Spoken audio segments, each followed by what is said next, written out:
The invisible gorilla. How our eyes deceive us. Have you ever been so focused on something that you completely miss something obvious right in front of you? It's a pretty common experience, and there's actually a scientific explanation for it. This phenomenon is called inattentional blindness, and it's a quirk of our visual perception that can have some pretty surprising consequences in our daily lives. One of the most famous demonstrations of inattentional blindness is the invisible gorilla experiment. In this study, participants were asked to watch a video of people passing basketballs and count how many times the players in white shirts passed the ball. Sounds simple enough, right? But here's the twist. During the video, a person in a gorilla suit walks right through the middle of the scene, stops, beats their chest, and then walks off. You'd think that would be impossible to miss, but amazingly, about half of the participants in the study didn't notice the gorilla at all. This experiment really shows us how our brains can filter out information that we're not actively looking for, even when it's right in front of our eyes. It's like our visual system has a limited bandwidth, and we can only process so much information at once. When we're focused on a specific task, like counting basketball passes, our brain prioritizes that information and can completely ignore other things that might seem obvious in hindsight. The implications of inattentional blindness go way beyond just missing gorillas in psychology experiments. This phenomenon can have some serious real-world consequences. Think about driving, for example. We might be so focused on navigating traffic or following GPS directions that we completely miss a pedestrian stepping into the street. Or in the case of eyewitness testimony, someone might be so focused on a specific detail of a crime that they miss other important information that could be crucial to solving the case. So what's going on in our brains when this happens? Well, it all comes down to how our visual system processes information. Our eyes take in a huge amount of data every second, way more than our brains can actually process. So our visual system has to be selective about what information it pays attention to. It's like having a really strict bouncer at a club, only letting in the VIPs, in this case, the information we're actively looking for, and turning away everything else. This selective attention is usually pretty helpful. It allows us to focus on important tasks without getting overwhelmed by all the visual noise around us. But sometimes this filtering can go too far, and we end up missing things that could be important or even dangerous. The invisible gorilla isn't the only experiment that demonstrates how limited our visual awareness can be. There's another study where participants were asked to watch a video of a magician performing card tricks.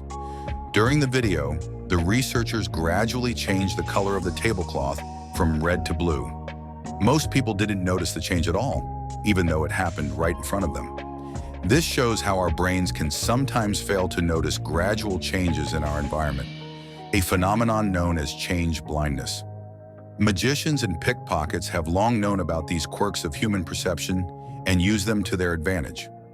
A magician might use a big flashy gesture with one hand to draw your attention away from the subtle movements of their other hand. Similarly, a pickpocket might create a distraction to divert your attention while they lift your wallet. These tricks work because they exploit our brain's tendency to focus on what we think is important and filter out everything else. Now, you might be wondering if there's any way to overcome inattentional blindness and become more aware of our surroundings. The good news is that there are strategies we can use to improve our observational skills. One approach is to practice mindfulness and actively try to broaden our awareness. Instead of laser focusing on one task, we can try to take in our entire environment. It's like zooming out on a camera to get a wider view. Another technique is to regularly switch our focus between different aspects of our environment. This can help prevent us from getting too fixated on one thing and missing others. For example, when driving, we can make a habit of regularly scanning the road, checking our mirrors, and looking for potential hazards rather than just staring straight ahead. The McGurk effect. When your ears lie to you. You might think that hearing is just about your ears, but what if I told you that your eyes play a crucial role in what you hear? There's a fascinating illusion that shows just how interconnected our senses really are, and it might make you question every conversation you've ever had. This mind-bending phenomenon is called the McGurk effect, and it's about to challenge everything you thought you knew about speech perception. When we think about how we understand speech, we usually focus on the sounds we hear. But it turns out that our brains are actually processing a lot more information than just the audio. Our visual system is constantly working alongside our auditory system to help us make sense of what people are saying. We see this in action when we're in a noisy environment and we find ourselves watching someone's lips to better understand their words. This combination of visual and auditory cues is what our brains use to interpret speech in everyday life. Now here's where things get really interesting. The McGurk effect shows us that sometimes our brain can be tricked into hearing something completely different from what's actually being said, all because of what we're seeing. This illusion was first discovered in 1976 by researchers Harry McGurk and John McDonald, and it's been blowing people's minds ever since. So how does it work? Well, imagine you're watching a video of someone saying the sound ba over and over, but instead of the usual ba sound, the audio has been replaced with someone saying ga. What do you think you'd hear? Surprisingly, most people report hearing da, even though that sound isn't present in either the audio or the video. It's like your brain is trying to find a compromise between what you're seeing and what you're hearing, and it ends up creating a whole new sound that doesn't actually exist. This effect is so powerful that even when you know it's happening, you can't stop your brain from falling for the illusion. You can close your eyes and hear the correct ga sound, then open them and immediately hear da again. It's a really strange experience that shows just how much our visual perception influences our auditory perception. The neuroscience behind the McGurk effect is pretty fascinating. When we process speech, our brains are activating multiple areas at once. The auditory cortex is working to process the sounds we hear, while the visual cortex is processing the lip movements and facial expressions we see. These signals then come together in areas of the brain responsible for integrating sensory information, like the superior temporal sulcus. In the case of the McGurk effect, when there's a mismatch between what we're seeing and hearing, our brains try to reconcile the conflicting information, sometimes resulting in us perceiving a sound that isn't actually there. This illusion isn't just a cool party trick. It has some real-world implications too. For example, it's been really useful in the field of speech therapy. By understanding how visual cues affect speech perception, therapists can develop better techniques to help people with hearing impairments or speech disorders. They can focus on teaching lip reading skills or use visual aids to improve communication. The McGurk effect has also been valuable in language learning research. It turns out that people who are learning a new language are often more susceptible to the illusion, especially when it comes to sounds that don't exist in their native language. This suggests that as we become more familiar with a language, we rely less on visual cues and more on our auditory processing. Researchers have come up with all sorts of variations on the original McGurk effect to study different aspects of speech perception. One interesting variation involves using animated faces instead of real people. This allows scientists to control exactly what visual cues are presented and see how they affect what people hear. Another variation uses different combinations of consonants and vowels to see which ones are most likely to produce the illusion. One of the coolest things about the McGurk effect is that it seems to be pretty universal across different cultures and languages. Studies have been done with speakers of English, Japanese, German, and many other languages, and they all experience the illusion to some degree. However, there are some interesting differences. For example, some studies have found that the effect might be stronger in languages that rely more heavily on visual cues for certain sounds. Understanding the McGurk effect can actually help us become better communicators. By recognizing how important visual cues are in speech perception, we can make sure we're facing people when we talk to them, especially in noisy environments. It can also help us be more empathetic towards people with hearing impairments, as we realize just how much they might be relying on visual information to understand speech. Synesthesia, the world of sensory mashups. Now that we've seen how our senses can work together to create illusions, let's explore a world where all the senses collide in unexpected ways. Imagine living in a reality where every number has a distinct personality, or where music paints vivid pictures in the air around you. This isn't some far-out sci-fi concept. It's a real phenomenon called synesthesia, and it affects millions of people worldwide. Synesthesia is a neurological condition where stimulation of one sensory or cognitive pathway leads to involuntary experiences in another. It's like your senses are having a constant party and they've all decided to swap jobs for the night. There are many different types of synesthesia, each with its own unique flavor, pun intended. Some people might see specific colors when they hear certain musical notes, while others might taste particular flavors when they read certain words. One of the most common forms is grapheme color synesthesia, where letters or numbers are perceived as inherently colored. For instance, a person with this type might always see the letter A as red or the number 7 as green. Another interesting form is lexical gustatory synesthesia, where certain words or sounds trigger taste sensations.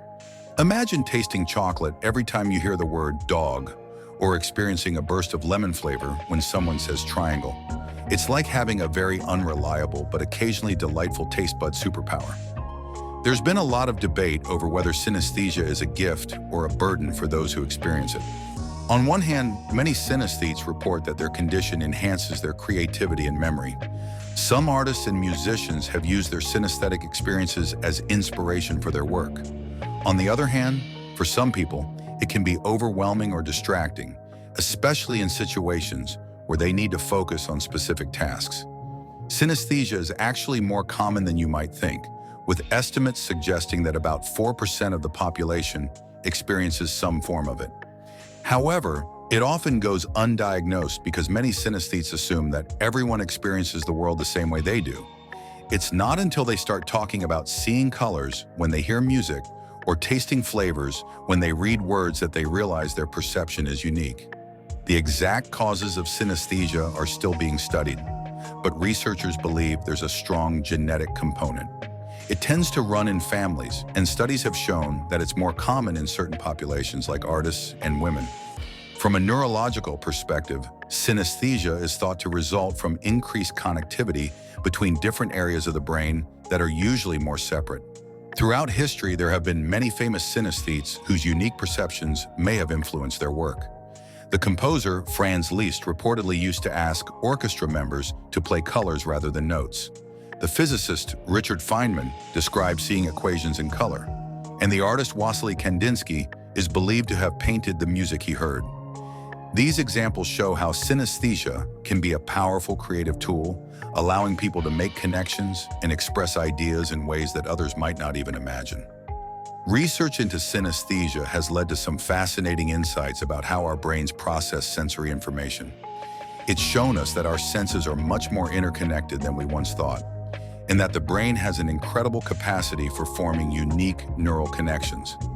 This has implications not just for understanding synesthesia, but for our general understanding of perception and cognition.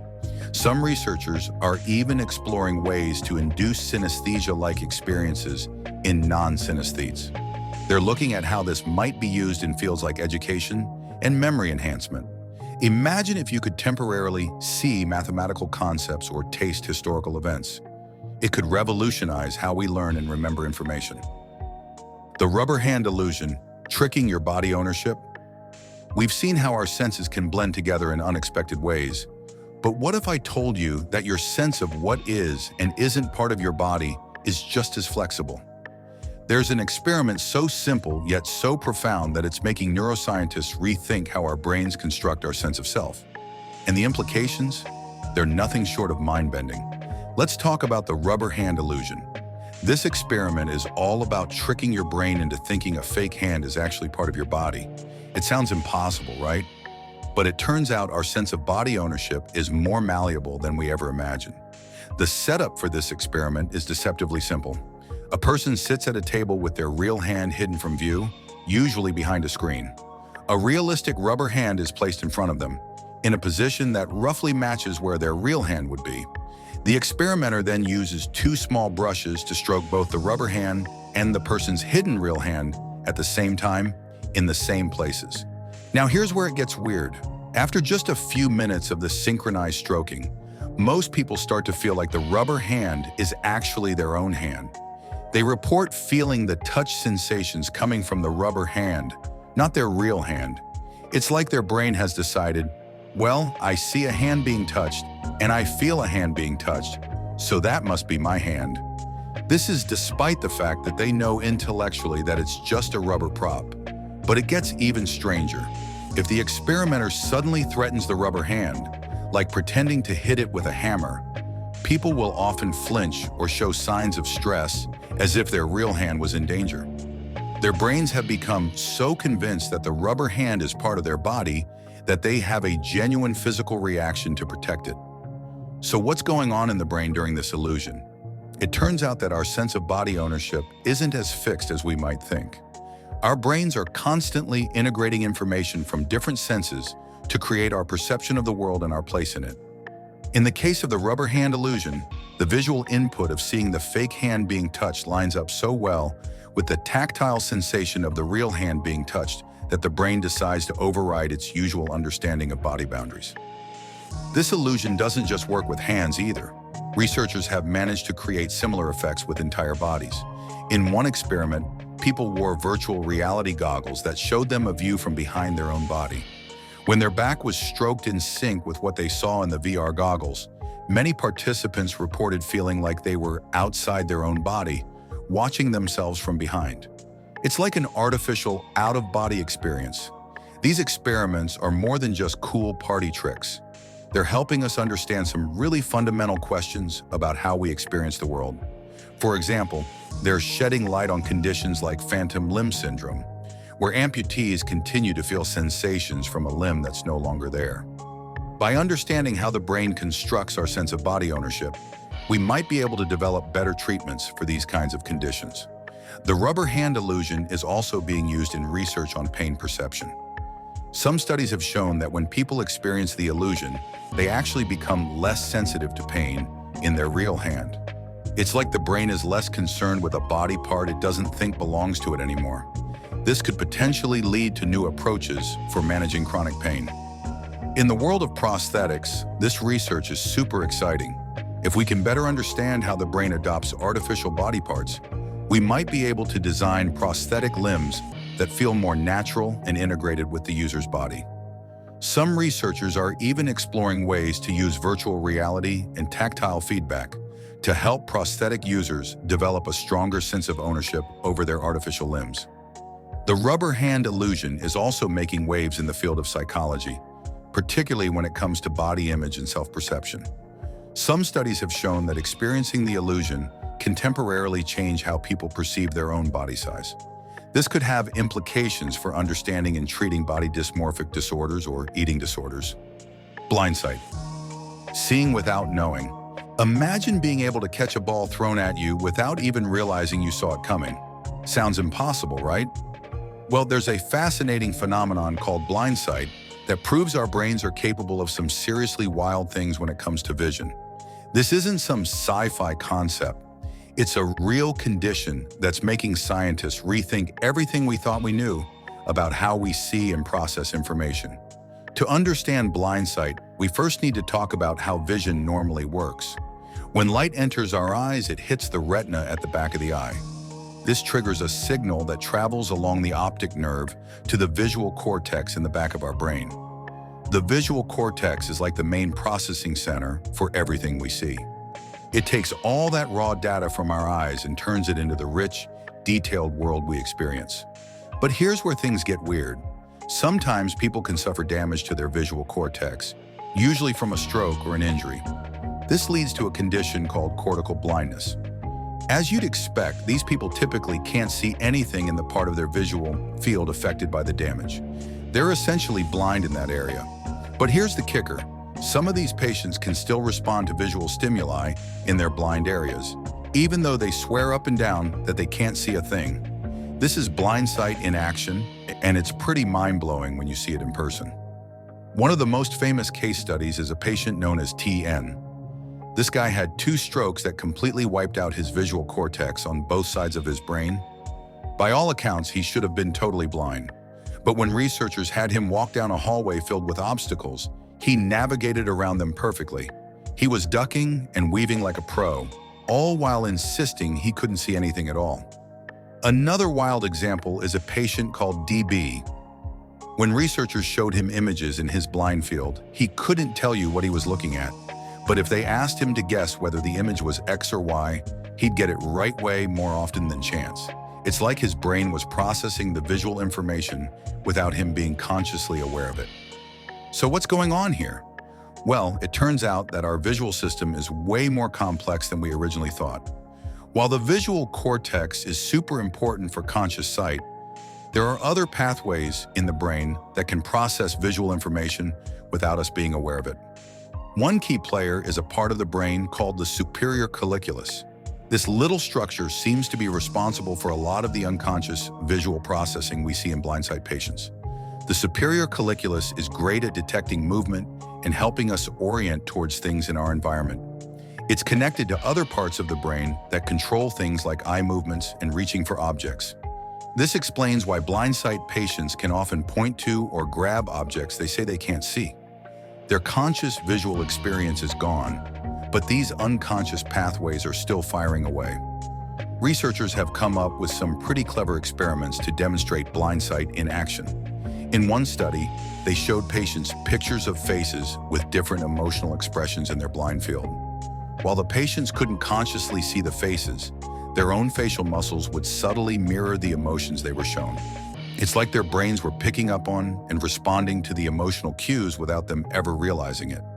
Another experiment involved showing blindsight patients images of people in either possible or impossible postures, like someone with their arm bent the wrong way.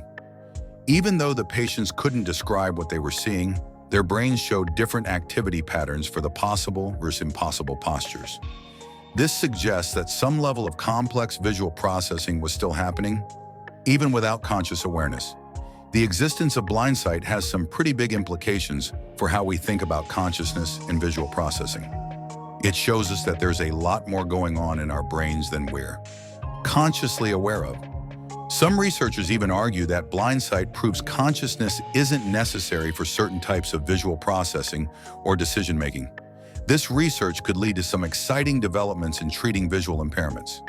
If we can better understand these unconscious visual pathways, we might be able to develop new rehabilitation techniques for people with certain types of blindness. Some scientists are even exploring the idea of using technology to tap into these unconscious pathways, potentially giving blind people new ways to navigate their environment. The phantom limb, when missing parts still hurt. You know how sometimes you feel an itch and you scratch it without even thinking? Well, imagine feeling that itch on a limb that's no longer there. That's the bizarre reality for many amputees who experience phantom limb sensations. It's not just a trick of the mind or some weird hallucination. It's a very real and often incredibly painful condition that affects a surprising number of people who've lost a limb. Phantom limb sensations are actually super common among amputees. Studies show that up to 80% of people who've had an amputation experience some form of phantom sensation in their missing limb. These sensations can range from mild tingling or itching to severe pain that feels like the limb is being crushed or burned. It's not just limited to arms and legs either. Phantom sensations have been reported in pretty much every body part that can be amputated, including fingers, toes, breasts, and even internal organs. So why does this happen? Well, there are a few different theories floating around. One of the main ideas is that it's all about how our brains map our bodies. See, our brains have this internal representation of our body called a neuromatrix. And when a limb is amputated, that map doesn't just disappear. The brain keeps sending signals to the missing limb. And when those signals don't get the expected feedback, it can result in these phantom sensations. It's like the brain is trying to make sense of the mismatch between what it expects to feel and what it's actually receiving. Another theory suggests that phantom limb sensations might be caused by changes in the nervous system after amputation. When a limb is removed, the nerves that used to connect to it are still there, and they might start sending abnormal signals to the brain. This could explain why some people feel pain in their phantom limb that's similar to pain they experienced before the amputation. The range of phantom sensations people experience is pretty wild. Some amputees report feeling like they can move their missing limb or even feel it in specific positions. Others describe sensations like itching, burning, or electric shocks. There are even cases where people feel like their phantom limb is stuck in an uncomfortable position or is slowly shrinking over time. It's a really diverse and complex set of experiences that can be hard for non-amputees to fully grasp. One of the most fascinating aspects of phantom limb phenomena is what it tells us about neuroplasticity, the brain's ability to reorganize itself. After an amputation, the areas of the brain that used to control the missing limb don't just shut down. Instead, they often get repurposed and start responding to input from other parts of the body. This reorganization can sometimes lead to some pretty weird effects, like feeling sensations in the phantom limb when other parts of the body are touched. When it comes to treating phantom limb pain, there's no one-size-fits-all solution, but there are some pretty interesting approaches out there. One of the most well-known is mirror therapy, where the patient uses a mirror to create the illusion that their missing limb is still there. By watching the reflection of their intact limb move, they can sometimes trick their brain into feeling like they're moving the phantom limb, which can help relieve pain. Virtual reality is another promising avenue for treatment. Some researchers have developed VR systems that allow amputees to see and control a virtual version of their missing limb. This can help retrain the brain and potentially reduce phantom pain. There are also more traditional approaches like medication, nerve stimulation, and even acupuncture that some people find helpful. The psychological impact of phantom limb sensations on amputees can be pretty significant. It's not just about dealing with pain or weird sensations. It's also about coming to terms with a body that feels fundamentally changed. Some amputees report feeling like their phantom limb is a constant reminder of their loss, while others see it as a kind of connection to their pre-amputation self. It can be a really complex emotional experience that's different for everyone. All this research into phantom limbs isn't just helping amputees, it's also giving us some amazing insights into how our brains work. We're learning so much about how the brain processes sensory information and how it adapts to major changes. This knowledge is being applied in all sorts of areas, from developing better pain management techniques to creating more advanced prosthetic limbs that can actually provide sensory feedback to the user. The cutaneous rabbit hopping through your skin. Now let's hop into something really wild that'll make you question everything you thought you knew about your sense of touch. We've seen how the brain can create sensations in limbs that no longer exist.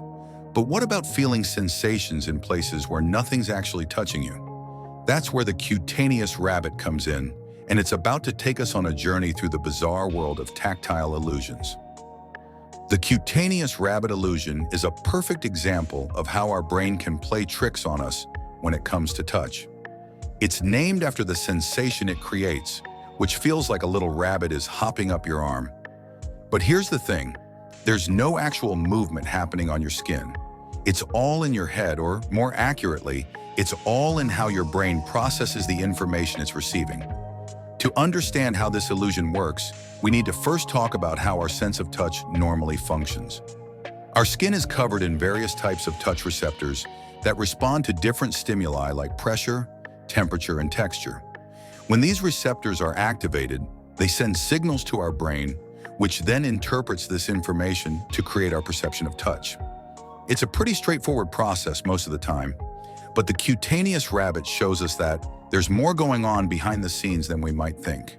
Here's how the illusion is typically set up. A researcher will tap a person's arm in a few different spots, usually starting near the wrist and moving up towards the elbow. But here's the kicker. They don't actually move their finger between taps. Instead, they quickly tap in one spot, then jump to another spot further up the arm and tap again. What's crazy is that even though there are only a few actual points of contact, the person being tapped will swear they felt a series of taps moving up their arm in a smooth line, like a little rabbit hopping along. This illusion challenges what we thought we knew about how our brain processes touch information. It suggests that our brain doesn't just passively receive signals from our skin and interpret them as they come in. Instead, it's actively trying to make sense of the information it's getting, sometimes filling in gaps or making assumptions about what's happening.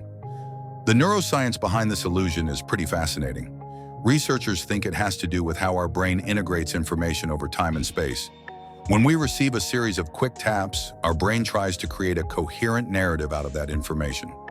If the taps happen close enough together in time and space, our brain will assume they're connected and fill in the gaps between them, creating the sensation of movement where there isn't any. Scientists have done all sorts of variations on this experiment to try to figure out exactly what's going on. They've tried changing the timing between taps, the distance between tapping points, and even the direction of the taps. What they've found is that the illusion is pretty robust. It works in a lot of different situations, but there are limits. If the taps are too far apart in time or space, the illusion breaks down and we perceive them as separate events. One of the really interesting things about the cutaneous rabbit is what it tells us about our perception of time and space when it comes to touch. It shows that our brain doesn't process tactile information in real time, but instead waits to collect a bit of data before deciding what we felt. This means that our perception of touch isn't as instantaneous as we might think it is. Our brain is constantly making predictions and adjustments based on the information it's receiving. This research isn't just cool to think about, it has real-world applications too. Understanding how our brain processes touch information can help in developing better haptic technology. This is the kind of tech that creates a sense of touch in virtual environments or in prosthetic limbs. By knowing how we can trick the brain into feeling sensations that aren't really there, engineers can create more convincing and useful tactile interfaces. Imagine a virtual reality game where you can feel objects that don't actually exist, or a prosthetic arm that can give its user a more natural sense of touch. These are the kinds of things that research into illusions, like the cutaneous rabbit, could help make possible. It's not just about tricking our brains, it's about understanding them better, so we can create more immersive and useful technologies. The thermal grill illusion, when cold plus hot equals pain. Let's talk about a wild sensory illusion that's going to make you question everything you thought you knew about temperature and pain. Imagine touching something that feels scorching hot, but isn't actually hot at all. Sounds impossible, right? Well, that's exactly what happens with the thermal grill illusion. This bizarre sensory trick doesn't just confuse your brain, it actually makes you feel pain that isn't really there. To understand why this illusion is so mind-bending, we need to take a quick look at how our bodies normally sense temperature. Our skin is packed with different types of temperature sensors. Some respond to heat, others to cold. When you touch something hot or cold, these sensors send signals to your brain, and that's how you know if something's too hot to handle or chilly enough to make you shiver. But the thermal grill illusion throws a wrench into this whole system. Here's how it works. Scientists set up a special surface with alternating bars of warm and cool temperatures. We're not talking extreme temperatures here. The warm bars might be around 104 degrees Fahrenheit, 40 degrees Celsius, and the cool bars around 57 degrees Fahrenheit, 14 degrees Celsius. Neither of these temperatures is harmful on its own, but when you place your hand on this grill of alternating temperatures, something really weird happens. Instead of feeling a mix of warm and cool, most people experience an intense burning sensation, like they've touched something dangerously hot. This illusion was first discovered way back in 1896 by a Swedish scientist named Torsten Thunberg. He called it the synthetic heat effect, which is a pretty cool name if you ask me.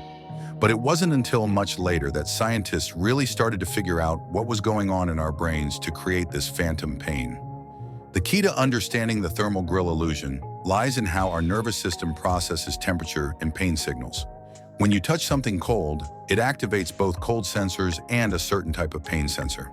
But usually the cold signal overrides the pain signal, so you just feel cold, not pain. The same thing happens with warm temperatures. The warmth signal usually blocks the pain signal. But when you've got alternating warm and cool temperatures like in the thermal grill, something weird happens. The warm bars activate the warmth sensors, which block the cold activated pain signals from the cool bars. But here's the kicker. Those cool bars are still sending their regular cold signals to the brain, so now your brain is getting warmth signals and pain signals without the cold signals that would normally cancel out the pain. The result? Your brain interprets this weird mix of signals as burning heat, even though nothing is actually hot enough to burn you. This illusion has been a goldmine for scientists studying how our brains process pain. They've done all sorts of variations on the original experiment to learn more. For example, they found that the illusion works best when the temperature difference between the warm and cool bars is around 68 degrees Fahrenheit, 20 degrees Celsius. They've also discovered that the illusion can work on other parts of the body besides the hand, like the roof of your mouth. One of the coolest things about the thermal grill illusion is how it challenges what we thought we knew about pain. For a long time, scientists thought that pain was a pretty straightforward signal. If something hurts, it must be damaging your body, right? But the thermal grill shows us that pain can be a lot more complicated than that. It's not just about the signals coming from your body, it's about how your brain interprets those signals. This has huge implications for how we think about and treat chronic pain conditions. If our brains can create the sensation of burning pain without any actual tissue damage, could some chronic pain conditions be the result of the brain misinterpreting normal sensory signals? Some scientists think so, and they're using what they've learned from the thermal grill illusion to develop new approaches to pain management.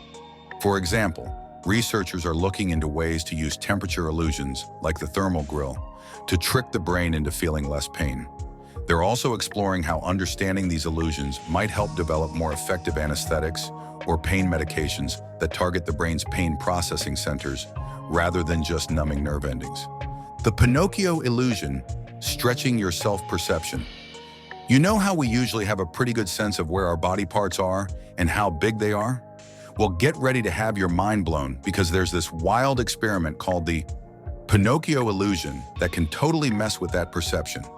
It's like your brain suddenly decides to play a game of, let's pretend your nose is growing, or what if your arm was made of Stretch Armstrong material?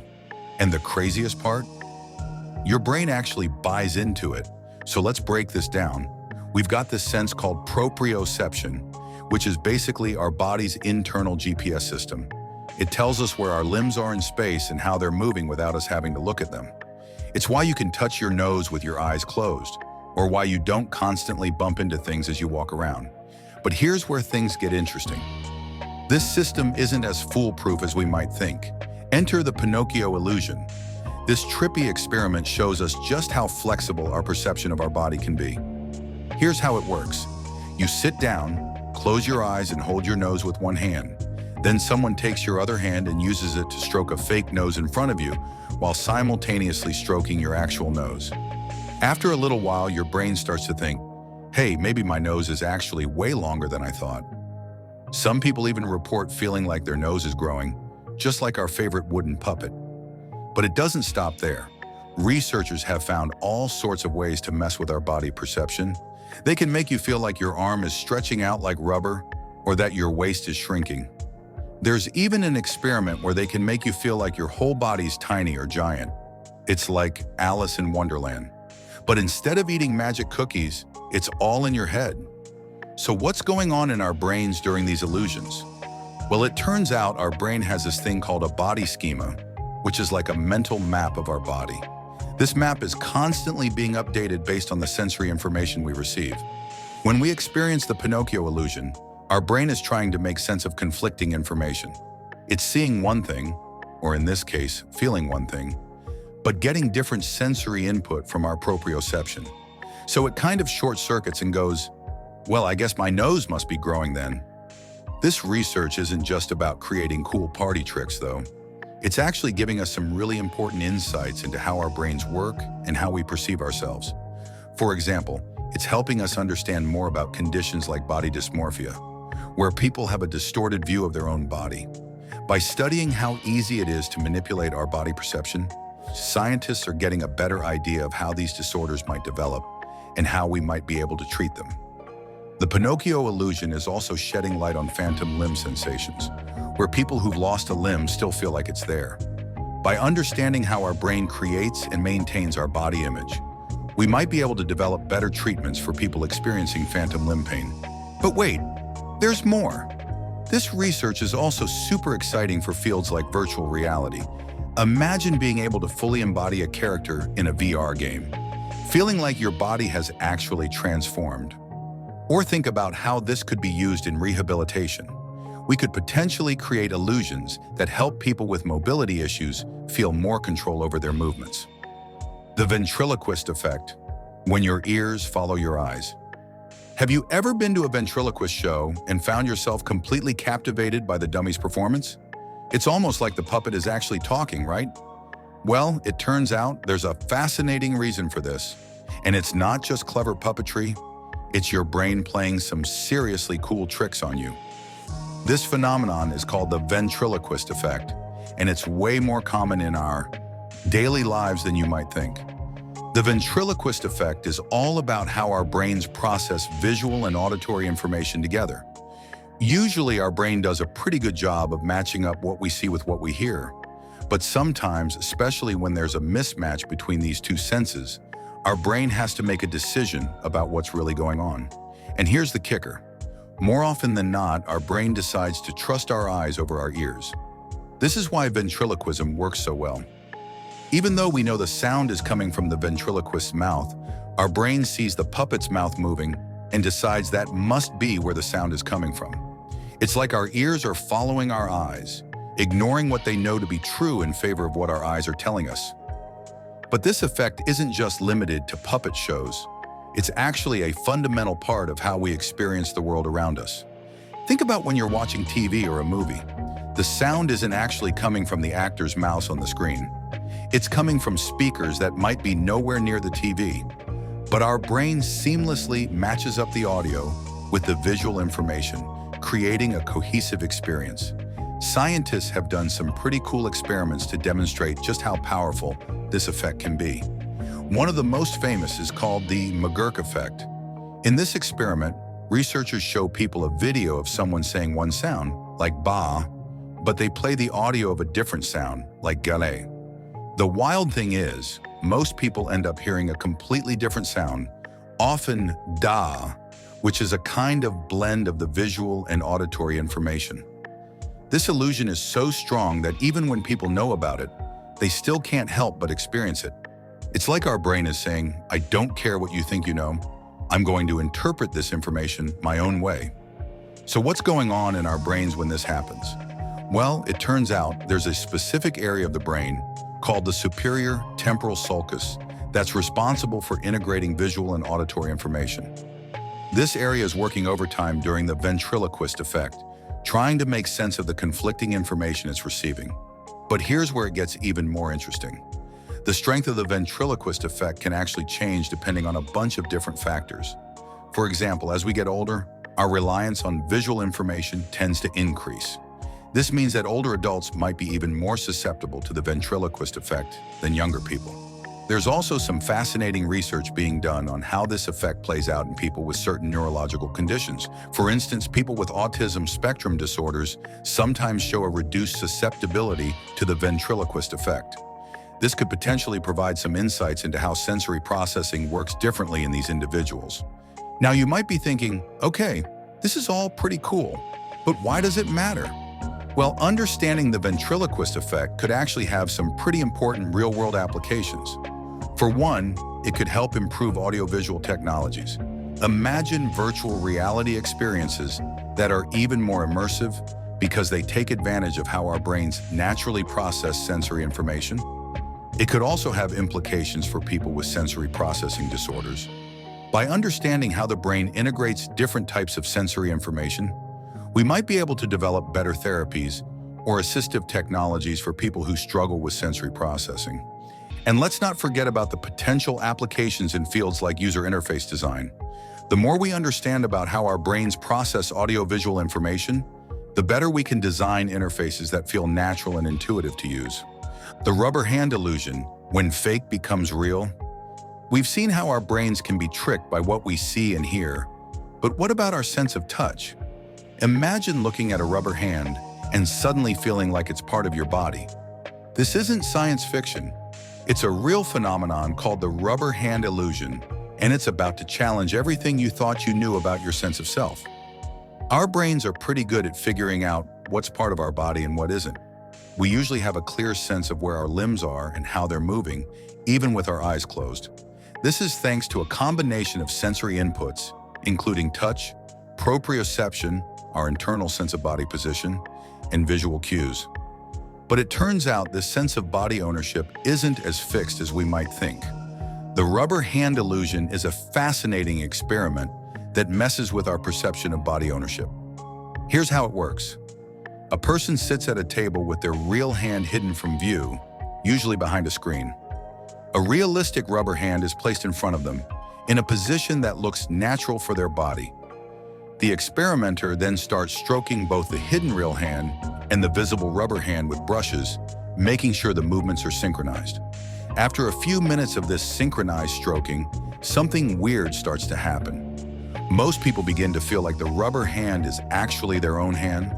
They report feeling the touch sensations coming from the rubber hand, even though it's clearly not attached to their body. It's like their brain has decided, well, this looks like a hand, and it's being touched in the same way as my real hand, so it must be mine. But it gets even weirder. If the experimenter suddenly threatens the rubber hand, like pretending to hit it with a hammer, many participants will flinch or show signs of stress, as if their real hand was in danger. Their brain has become so convinced that the rubber hand is part of their body that it triggers a genuine fear response. So what's going on in our brains during this illusion? Researchers believe it has to do with how our brains integrate different types of sensory information. When we see something that looks like our hand being touched at the same time we feel a touch sensation, our brain tries to make sense of this information. In this case, it decides that the visual input, seeing the rubber hand being touched, matches up with the tactile input, feeling the touch on our real hand. So it combines these signals into a single perception, that the rubber hand is our own. This illusion isn't just limited to hands either. Scientists have managed to create similar effects with entire bodies using virtual reality. In one experiment, participants wore VR goggles that showed them a virtual body from a third-person perspective. When this virtual body was stroked in sync with their real body, many people reported feeling like the virtual body was their own, or that they were floating outside of their real body. These experiments are more than just cool party tricks. They're helping us understand some really important things about how our brains work. For example, they're shedding light on conditions like phantom limb syndrome, where people who've lost a limb still feel sensations from it. By understanding how the brain constructs our sense of body ownership, we might be able to develop better treatments for these kinds of conditions. The rubber hand illusion is also being used to study pain perception. Some studies have shown that when people experience the illusion, they become less sensitive to pain in their real hand. This suggests that our perception of pain isn't just about physical sensations, but also about how our brain interprets those sensations in the context of our body image. In the world of prosthetics, this research is super exciting. If we can trick the brain into accepting an artificial limb as part of the body, we might be able to create prosthetics that feel more natural and integrated for the user. Some researchers are already working on prosthetic limbs that provide sensory feedback, hoping to create a stronger sense of ownership and improve their functionality. Virtual reality developers are also paying attention to this research. By understanding how our brains construct our sense of body ownership, they can create more immersive VR experiences. Imagine playing a VR game where you truly feel like you're inhabiting the body of your character. That's the kind of experience this research could lead to. The checker shadow illusion, when gray isn't gray. Just as our brains can be fooled about our body's boundaries, they can also be tricked when it comes to color perception. The checker shadow illusion reveals a startling truth about how we see the world around us. It turns out, when it comes to color, context is everything, and you're about to see why. This illusion, created by Edward H. Adelson, a professor of vision science at MIT, shows us that our perception of color and brightness isn't as straightforward as we might think. In fact, it's a complex process that involves both our eyes and our brain working together to make sense of the visual information we receive. Let's break down how our visual system normally processes color and brightness. When light enters our eyes, it's picked up by specialized cells called cones and rods. Cones are responsible for color vision, while rods handle low-light situations. This information is then sent to our brain, which interprets it and creates the image we see. Now here's where things get interesting. The checker shadow illusion consists of a checkerboard pattern with a cylinder casting a shadow across it. The illusion lies in two specific squares on the board, one in the shadow and one in the light. Despite appearing to be different shades, these two squares are actually the exact same color of gray. If you're skeptical, you're not alone. This illusion is so powerful that even when people are told about it, they often have trouble believing it until they see proof. The reason for this is that our visual system doesn't just process colors in isolation. Instead, it takes into account the surrounding context to determine how we perceive colors and brightness. In the case of the checker shadow illusion, our brain is compensating for the shadow. It assumes that the square in the shadow should be darker, so it adjusts our perception accordingly. Meanwhile, the square in the light is surrounded by darker squares, making it appear lighter in comparison. This phenomenon is closely related to color constancy, another feature of our visual system. Color. Constancy is what allows us to recognize that a red apple is still red, whether we're seeing it in bright sunlight or dim indoor lighting. Our brain adjusts for the lighting conditions to maintain a consistent perception of color. Understanding these quirks of our visual system has had a significant impact on various fields. Artists have long known about the importance of context in color perception, using techniques like simultaneous contrast to create striking visual effects. In the digital age, this knowledge is being applied to fields like user interface design and digital imaging. For example, designers creating user interfaces for apps or websites need to consider how different colors will be perceived when placed next to each other. A button that looks perfectly visible on its own might become hard to see when placed against a certain background.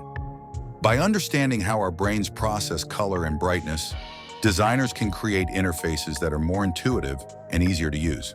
In the world of digital imaging, understanding these principles helps in creating more accurate and visually pleasing images. Photo editing software often includes tools that allow users to adjust contrast and color balance based on these principles of visual perception. The checker shadow illusion and similar phenomena have also led to advancements in computer vision. By understanding how human vision works, including its quirks and illusions, researchers can develop better algorithms for image recognition and processing. It's worth noting that while these illusions can trick our conscious perception, our brain is still processing the actual physical properties of what we're seeing. Studies have shown that even when we consciously perceive two colors as different, our brain activity might still reflect their true similarity. The size-weight illusion, when light feels heavy. Our brains are pretty good at integrating visual and tactile information to understand the world around us, right? Well, get ready to second-guess that assumption. There's a mind-bending phenomenon that occurs when we pick up objects, and it's about to turn your understanding of weight perception upside down. It's called the size-weight illusion, and it challenges everything we think we know about how our senses work together. Let's start with a simple scenario. Imagine you're in a room with two boxes. They look identical except for one crucial difference: their size. One box is small, and the other is much larger. Now, if I told you these boxes weighed exactly the same, which one would you expect to feel heavier when you pick them up? Most people would say the larger box, right? After all, bigger usually means heavier in our everyday experience. But here's where things get weird. When people actually pick up these boxes, something unexpected happens. The smaller box feels heavier, even though both boxes weigh the same. This is the size-weight illusion in action, and it's a perfect example of how our brain can sometimes play tricks on us when processing sensory information. To really appreciate how strange this illusion is, we need to understand how our brains normally judge an object's weight. When we look at an object, our visual system makes predictions about its properties, including its weight. Then when we pick it up, our sense of touch and our proprioception, our body's ability to sense movement and position, provide additional information. Our brain combines all this data to give us our perception of the object's weight. In most cases, this system works pretty well. Larger objects tend to be heavier, so our brain learns to expect more weight when we see a bigger item.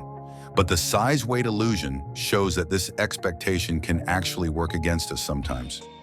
Researchers have conducted numerous experiments to demonstrate and study this effect. In one classic setup, participants are presented with two cylinders of different sizes but identical weights. When asked to lift and compare the cylinders, most people consistently report that the smaller cylinder feels heavier. This happens even when participants are told beforehand that the objects weigh the same. What's really interesting is how persistent this illusion is. Even if you experience it multiple times and know exactly what's happening, your brain still falls for the trick. It's like your conscious mind and your perceptual system are having an argument, and your perceptual system refuses to back down. So what's going on in our brains when we experience the size-weight illusion? It turns out that multiple sensory systems are involved. Our visual system provides information about the object's size, while our somatosensory system, which processes touch and pressure, and our motor system, which controls our muscles, provide feedback about the actual weight and the effort required to lift it. The leading theory is that our brain generates an expectation of how heavy an object should be based on its size. When we lift a smaller object that's unexpectedly heavy, our motor system has to quickly adjust to apply more force than anticipated. This mismatch between expectation and reality is interpreted as the object being heavier than it should be. Interestingly, the strength of the size-weight illusion can change over time. Young children actually experience the illusion less strongly than adults.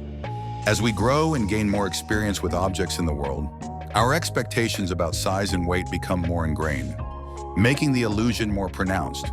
But it's not just age that affects our susceptibility to this illusion. Cultural factors can play a role too. Some studies have found that people from different cultures may experience the size-weight illusion to varying degrees, possibly due to differences in how they interact with objects in their daily lives. This illusion isn't just a cool party trick. It actually influences our everyday experiences in subtle ways. Think about the last time you went shopping for a new phone. Did you pick up different models to compare them? The size-weight illusion might have influenced your perception of their quality or value. Smaller, denser phones might have felt premium compared to larger, lighter ones, even if they weighed the same. The size-weight illusion also has implications for fields like sports and fitness. When you're at the gym, picking up dumbbells of different sizes but equal weights, your perception of the effort required might be influenced by this illusion.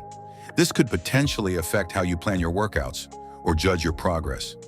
Researchers are also looking into how this illusion manifests in people with certain neurological conditions.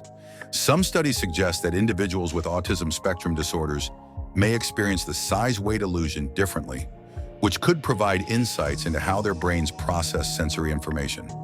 Understanding the size-weight illusion could have practical applications too. Product designers could use this knowledge to create objects that feel lighter or heavier than they actually are, potentially improving ergonomics or user experience.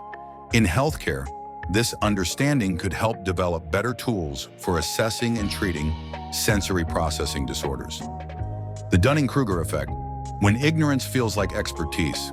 Ever wonder why some people seem so confidently wrong? There's a fascinating psychological effect at play here, and it might just make you question how well you really know yourself. It's called the Dunning-Kruger effect, and it's way more common than you might think.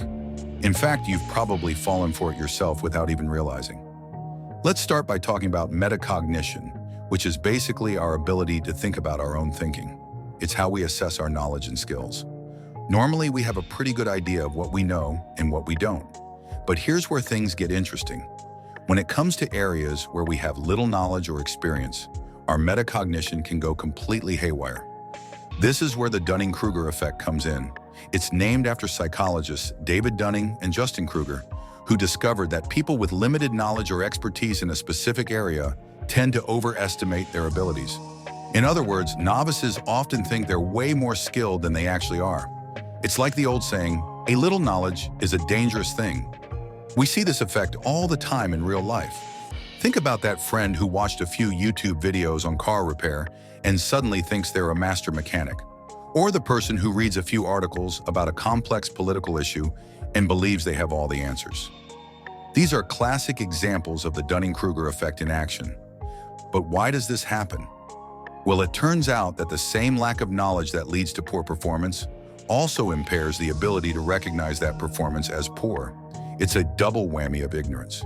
When you don't know much about a subject, you also don't know enough to realize how little you know. It's like trying to assess your singing abilities without ever hearing a professional singer. You might think you sound great, but you have no frame of reference. This effect isn't limited to individuals either. We see it play out on a larger scale in fields like education, politics, and social media. In education, students who perform poorly on tests often overestimate their performance. In politics, we often see candidates make bold claims about complex issues they clearly don't fully understand. And social media? Well, that's practically a breeding ground for Dunning-Kruger moments, with armchair experts confidently sharing misinformation on everything from health to economics. So how do we overcome this effect? The first step is simply being aware of it. Once you know about the Dunning-Kruger effect, you might start catching yourself when you feel overly confident about a topic you're not an expert in. It's also helpful to actively seek out knowledge and expertise from others. The more you learn about a subject, the more you realize how much there is to know. Interestingly, research has shown that the Dunning-Kruger effect varies across different domains of knowledge. Some areas, like logical reasoning and grammar, seem to be particularly susceptible to this effect. Other areas, like emotional intelligence, show less of an impact. This suggests that some skills might be easier for us to accurately assess than others. One of the most fascinating aspects of the Dunning-Kruger effect is what happens as people gain more knowledge. As they learn more about a subject, their confidence actually drops for a while. This is because they start to realize how much they don't know. It's only after gaining significant expertise that confidence starts to rise again, this time more accurately reflecting their actual abilities. Understanding the Dunning-Kruger effect can lead to more effective learning strategies and better decision-making. By recognizing our own limitations and actively seeking out expert knowledge, we can avoid the pitfalls of overconfidence. It also helps us approach new topics with humility and curiosity, which are key ingredients for genuine learning. The Stroop effect, when words and colors clash. Now that we've seen how our brains can struggle with accurate self-assessment, there's another fascinating way our minds can trip us up. Picture this. You're looking at a word, but your brain is telling you to say something completely different. It's not dyslexia or a language barrier. It's a clever trick that exposes the inner workings of our cognitive processes. This phenomenon is known as the Stroop effect, and it's been puzzling psychologists for decades. The Stroop effect occurs when we try to name the color of a word that spells out a different color. For example, imagine seeing the word blue written in red ink. Your task is to say the color of the ink, not read the word. Sounds simple, right? Well, it turns out this seemingly easy task can be surprisingly challenging for our brains. To understand why this happens, we need to take a quick look at how our brains normally process visual information in language. When we see a word, our brains automatically try to read and understand it. This is an unconscious process that happens incredibly fast. At the same time, our visual system is processing the color of the ink. These two processes usually work together seamlessly, but the Stroop test creates a conflict between them. In a typical Stroop test, participants are shown a series of color words printed in different colored inks. They're asked to name the color of the ink, ignoring the actual word. When the word and the ink color match, like red written in red ink, it's pretty easy. But when they don't match, like red written in blue ink, that's where things get interesting. Most people find it much harder and take longer to name the ink color when it doesn't match the word. This interference happens because reading is such an automatic process for most of us. We can't help but read the word, even when we're trying to focus on the color. It's like our brain is getting two conflicting messages at once, and it takes extra effort to ignore the word and focus on the color.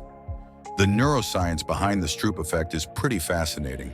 It involves several areas of the brain, including the anterior cingulate cortex, which plays a role in attention and conflict monitoring. When we encounter a Stroop task, this area lights up as it detects the conflict between the word and the color. The prefrontal cortex, responsible for executive functions like decision-making and inhibition, also gets involved as we try to suppress the automatic reading response and focus on naming the color. Researchers have been using the Stroop effect to study all sorts of things about how our brains work. It's been particularly useful for investigating attention, executive function, and cognitive flexibility. These are all important skills that help us navigate our complex world, like focusing on important information, switching between tasks, and adapting to new situations. One interesting aspect of the Stroop effect is how it changes across different groups of people. For example, older adults often show a stronger Stroop effect. meaning they have more difficulty ignoring the word and focusing on the color. This could be related to changes in cognitive processing speed and inhibition as we age. On the other hand, bilingual individuals sometimes show a reduced Stroop effect, possibly because they have more practice switching between different language systems. The Stroop effect has also been studied in various neurological conditions. People with attention deficit hyperactivity disorder, ADHD, often show a stronger Stroop effect, which aligns with the difficulties they experience with attention and impulse control. Similarly, individuals with certain types of brain injuries or neurodegenerative diseases might show altered performance on Stroop tasks, providing insights into how these conditions affect cognitive processing. Over the years, researchers have come up with all sorts of variations on the classic Stroop test. Some use pictures instead of words, like showing animal names inside pictures of different animals. Others have explored emotional Stroop tasks, where people have to name the colors of emotionally charged words. These variations have helped researchers study things like emotional processing and how our brains prioritize certain types of information. The placebo effect, when belief becomes reality. From conflicting words and colors, we now turn to a different kind of mental trickery, one that can actually heal. Imagine a world where your thoughts alone could cure your ailments. It sounds like science fiction, but this incredible ability might be closer to reality than you think. Welcome to the fascinating world of the placebo effect, where belief becomes reality and the power of the mind can have tangible effects on our physical health. The placebo effect has been a part of medical research for centuries, but it wasn't until the 1950s that it really gained attention. Researchers discovered that patients often showed improvement even when given fake treatments like sugar pills or saline injections. This phenomenon quickly became a crucial part of clinical trials, where scientists use placebos to determine if a new drug or treatment is actually effective. But here's where things get really interesting. Placebos don't just make people feel better, they can actually produce real physiological changes in the body. In some cases, these fake treatments have been shown to reduce pain, lower blood pressure, and even improve symptoms of conditions like Parkinson's disease. It's as if the body is responding to the mere expectation of healing. One famous example of the placebo effect in action comes from a study on knee surgery. Researchers divided patients with osteoarthritis into two groups. One group received actual knee surgery, while the other group only received small incisions to make it look like they had surgery. Surprisingly, both groups reported significant improvements in pain and mobility, and these effects lasted for years. This study highlighted just how powerful our beliefs can be in shaping our physical experiences. But how does the placebo effect actually work?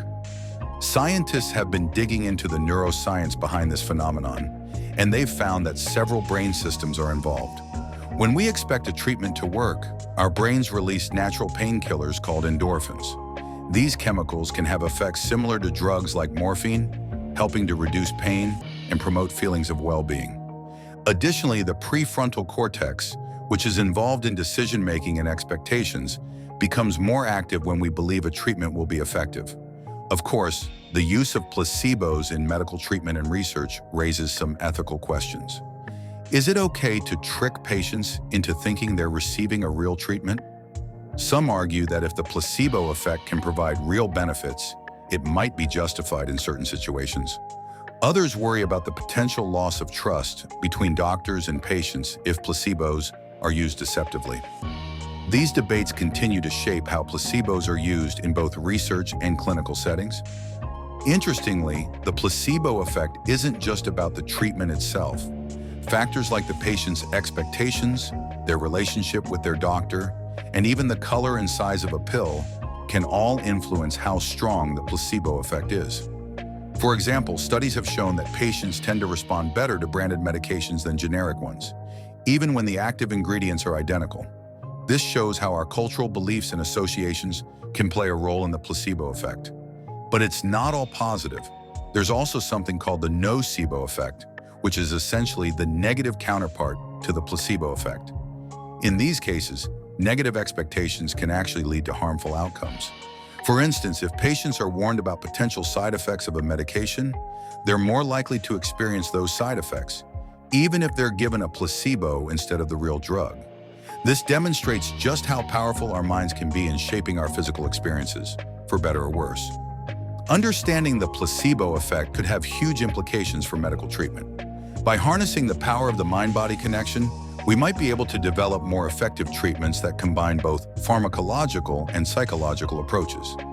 Some researchers are even exploring ways to ethically use placebos as a treatment in their own right, potentially offering relief to patients without the side effects of traditional medications. 18. The cocktail party effect. Selective hearing in a noisy world.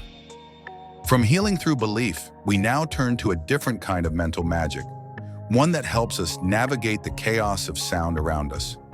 Imagine being at a noisy party, surrounded by dozens of conversations, music, and the clinking of glasses. Suddenly, you hear your name mentioned from across the room. How is it possible that you can pick out that one specific sound from all the noise? This isn't just good hearing. It's a fascinating quirk of our auditory attention called the cocktail party effect.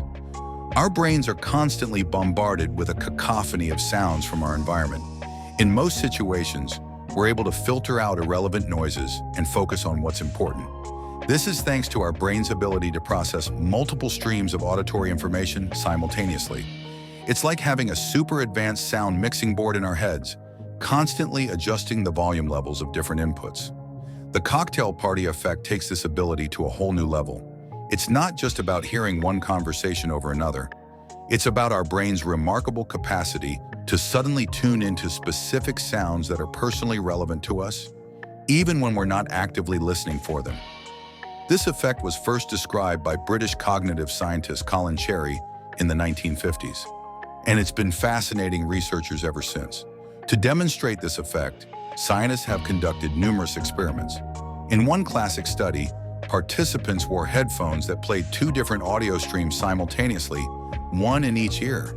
They were instructed to focus on and repeat aloud the message in one ear while ignoring the other.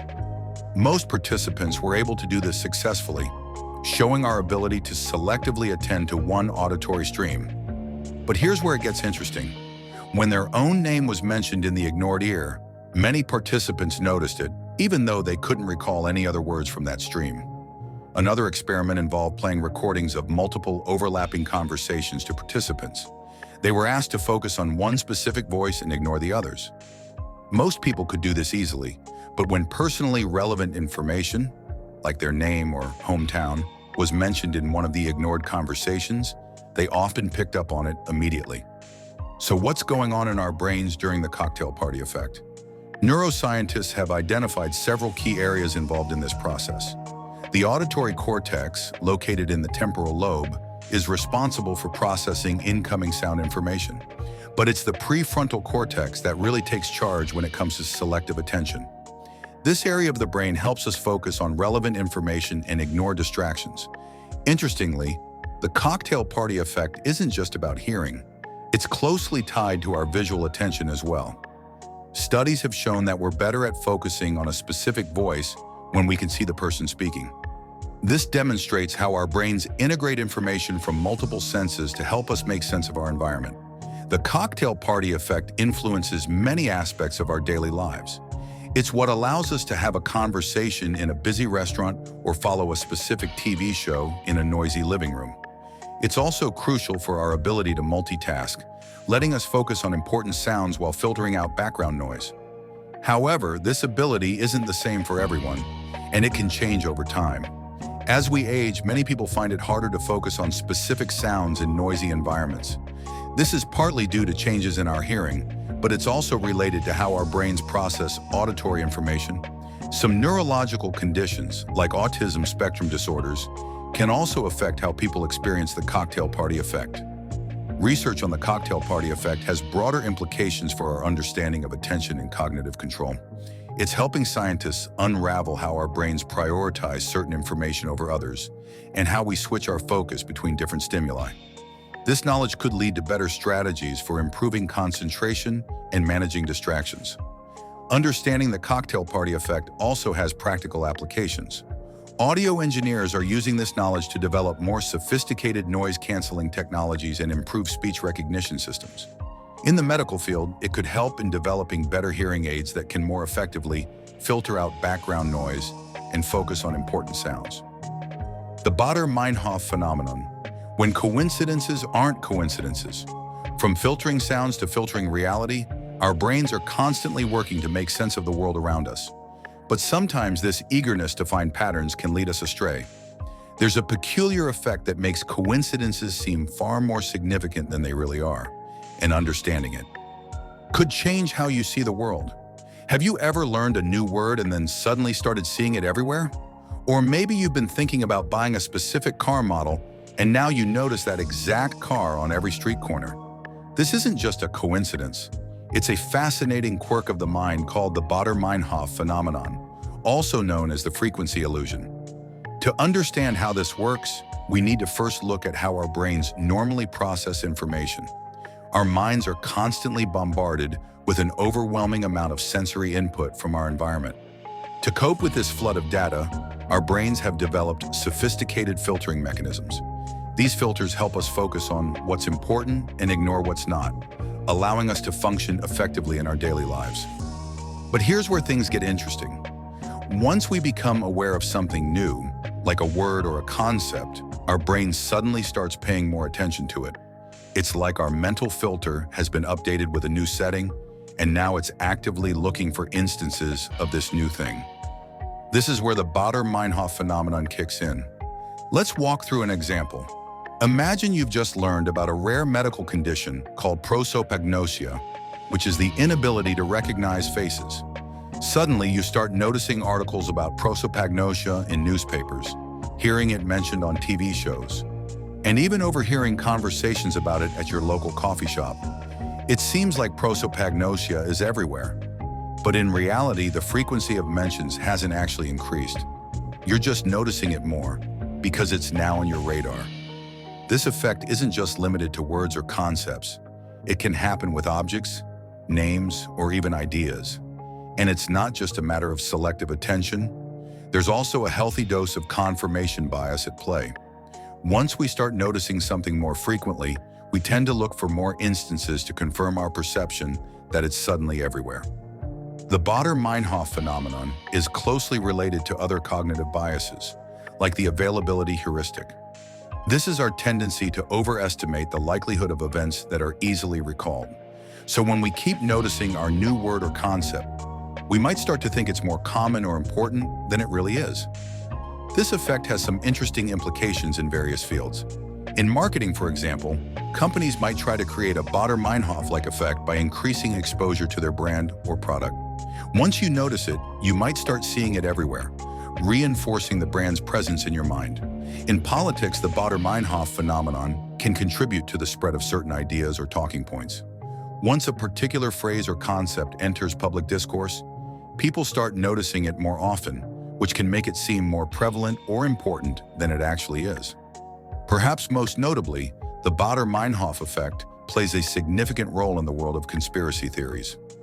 Once someone becomes aware of a particular conspiracy theory, they might start seeing evidence for it everywhere they look. This can reinforce their belief in the theory, even if the actual frequency of related events hasn't changed. But here's an interesting twist. Some research suggests that being aware of the Baader-Meinhof phenomenon might actually affect how we experience it. Once we know about this cognitive quirk, we might be more likely to question our perceptions when we notice something seemingly appearing more frequently. Understanding the Baader-Meinhof phenomenon can help us become more critical thinkers. By recognizing that our perception of frequency can be skewed by our awareness, we can be more cautious about jumping to conclusions. Just because we're noticing something more often doesn't necessarily mean it's actually more common or significant. This awareness can be particularly useful in our modern information landscape. With social media algorithms and personalized content, it's easy to fall into echo chambers where we keep seeing the same ideas reinforced. By understanding the Baader-Meinhof effect, we can step back and question whether something is truly becoming more prevalent, or if we're just noticing it more because it's on our mental radar. The classic brain in a vat scenario. Imagine waking up one day to find out that everything you've ever known, every experience you've ever had, and every person you've ever loved was nothing more than an elaborate illusion. This is the unsettling premise of the classic brain in a vat thought experiment, a philosophical mindbender that's been keeping people up at night for decades. It's a concept that's been explored in countless movies, books, and TV shows, but its implications go far beyond simple entertainment. The basic idea is pretty straightforward. What if your brain had been removed from your body and placed in a vat of nutrients that kept it alive? And what if that brain was connected to a supercomputer that fed it a perfect simulation of reality? Would you be able to tell the difference between this simulated world and the real one? At first glance, you might think, of course I'd know if I was just a brain in a vat. But here's the thing, all of your experiences, memories, and sensations come from electrical signals in your brain. If a computer could perfectly replicate those signals, there'd be no way for you to distinguish between the simulation and reality. Every sight, sound, smell, taste, and touch would feel just as real as it does now. This thought experiment really starts to mess with your head when you consider its implications. If we can't trust our senses to accurately perceive reality, how can we be sure of anything? The philosopher René Descartes famously tackled this problem with his statement, "I think, therefore I am." He argued that while we can doubt everything else, the very act of doubting proves that we exist in some form. But even this doesn't solve the problem entirely. Sure, you might exist as a thinking being, but that doesn't mean the world around you is real. The brain in a vat scenario has some serious philosophical implications. It challenges our understanding of knowledge itself. How can we claim to know anything if we can't be certain that our experiences correspond to reality? This idea has been a thorn in the side of philosophers for centuries, leading to endless debates about the nature of reality, perception, and truth. But it's not just philosophers who've been grappling with this idea. The concept has made its way into popular culture in a big way. The most famous example is probably The Matrix, where humans are unknowingly living in a simulated reality while their bodies are used as batteries by machines. But we see similar ideas in movies like Inception, where characters can't always tell if they're dreaming or awake, and in TV shows like Black Mirror, which often explores the blurry line between reality and technology-induced illusions. These stories resonate with us because they tap into a deep-seated uncertainty about the nature of our existence. We all have moments where reality feels a bit off, where we question if what we're experiencing is really happening. The brain in a vat scenario takes that feeling and cranks it up to 11. Psychologically, this thought experiment can be pretty intense. Imagine genuinely believing that your entire life might be a simulation. It could lead to existential dread, paranoia, or a complete reevaluation of your priorities. After all, if nothing is real, does anything really matter? On the flip side, some people find the idea liberating. If reality is a simulation, maybe we have more control over it than we think. But here's where things get really wild. The brain in a vat scenario is just the beginning. It's like the first step down a rabbit hole of reality-bending possibilities. Because once you start questioning the nature of reality, you quickly realize that there's no reason to stop at just one level of simulation. What if the beings running our simulated reality are themselves in a simulation? And what if the beings running that simulation are also in a simulation? You could keep going like this indefinitely, creating an infinite regression of simulated realities, each one contained within another. It's like those Russian nesting dolls, but with entire universes instead of wooden figures. This expanded version of the thought experiment raises even more mind-bending questions. If we're in a simulation within a simulation within a simulation, how many levels deep does it go? Is there an original reality at all, or is it simulations all the way down? And if there is an original reality, what makes it any more real than the others? These questions start to blur the lines between philosophy, physics, and even spirituality. Some scientists have actually proposed that our universe might be a computer simulation created by a more advanced civilization. While this might sound far-fetched, they argue that as our own computer simulations become more complex, it's not unreasonable to think that a sufficiently advanced civilization could create a simulation indistinguishable from reality. Simulations within simulations. All right, let's dive even deeper into the rabbit hole of simulated realities. We've explored the idea that our entire world might be a simulation, But what if that's just the beginning? Imagine a reality where simulations are nested inside other simulations, like an infinite set of Russian dolls. This concept takes the brain in a vat scenario and cranks it up to 11, raising some seriously mind-bending questions about the nature of existence. The idea of nested simulations suggests that if we're living in a simulation, it's entirely possible that the beings running our simulation are themselves part of another simulation. And the beings running that simulation, you guessed it, they could be in a simulation too. This creates a potentially infinite regression of realities, each one containing the one below it. This concept isn't just some far-out idea cooked up by philosophers with too much time on their hands. It's actually been explored in various forms of science fiction, where characters often find themselves navigating through different levels of reality, each with its own set of rules and perceptions. Think about movies like The Matrix, where the characters discover multiple layers of simulated realities. It's a trope that's been used time and time again because it's so effective at messing with our heads. But let's take a step back and think about what this means for our understanding of reality. If we're in a simulation that's inside another simulation, how can we ever be sure of anything? The logical challenges of infinite regression in nested simulations are pretty mind-boggling. For one thing, it becomes incredibly difficult to establish what we might call a base reality. If every simulation can contain another simulation, it's like trying to find the end of a circle. It just keeps going round and round. This idea also raises some pretty intense questions about the nature of consciousness and free will. If we're in a simulation that's in another simulation, are our thoughts and experiences really our own?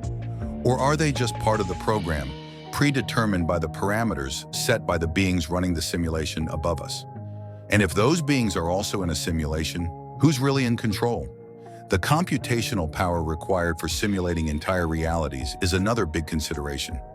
We're not just talking about creating a simple video game here. We're talking about simulating every single aspect of a universe, down to the smallest subatomic particle. The idea is that an advanced civilization would need some seriously impressive technology and resources to create simulations that are indistinguishable from reality. It's like trying to run the most complex computer program ever created, but on a scale that's almost impossible to comprehend. But here's where things get even weirder.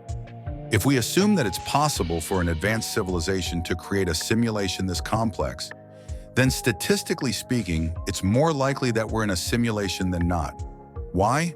Well, if it's possible to create one perfect simulation of reality, then it's possible to create many. And if there are many simulations but only one base reality, the odds are that we're in one of the simulations rather than the original reality. This concept of nested simulations also has some interesting implications for our understanding of the universe and its laws. If we're in a simulation, then the laws of physics, as we understand them, might just be the parameters of the program we're running in. And if that's the case, then the beings in the simulation above us might have a completely different set of physical laws. It's like each level of reality could have its own unique rule book. When we start thinking about these nested simulations, it can feel like we're losing our grip on reality. But in a way, that's kind of the point. This thought experiment is designed to challenge our perceptions and make us question everything we think we know about existence. It's a reminder that our understanding of reality is limited by our perceptions and the tools we have to measure and observe the world around us. So where does this leave us? As we explore the implications of nested simulations, we're left with a dizzying array of possibilities that challenge our perceptions of reality, consciousness, and existence itself. It's a concept that can make your head spin, but it's also incredibly fascinating to think about.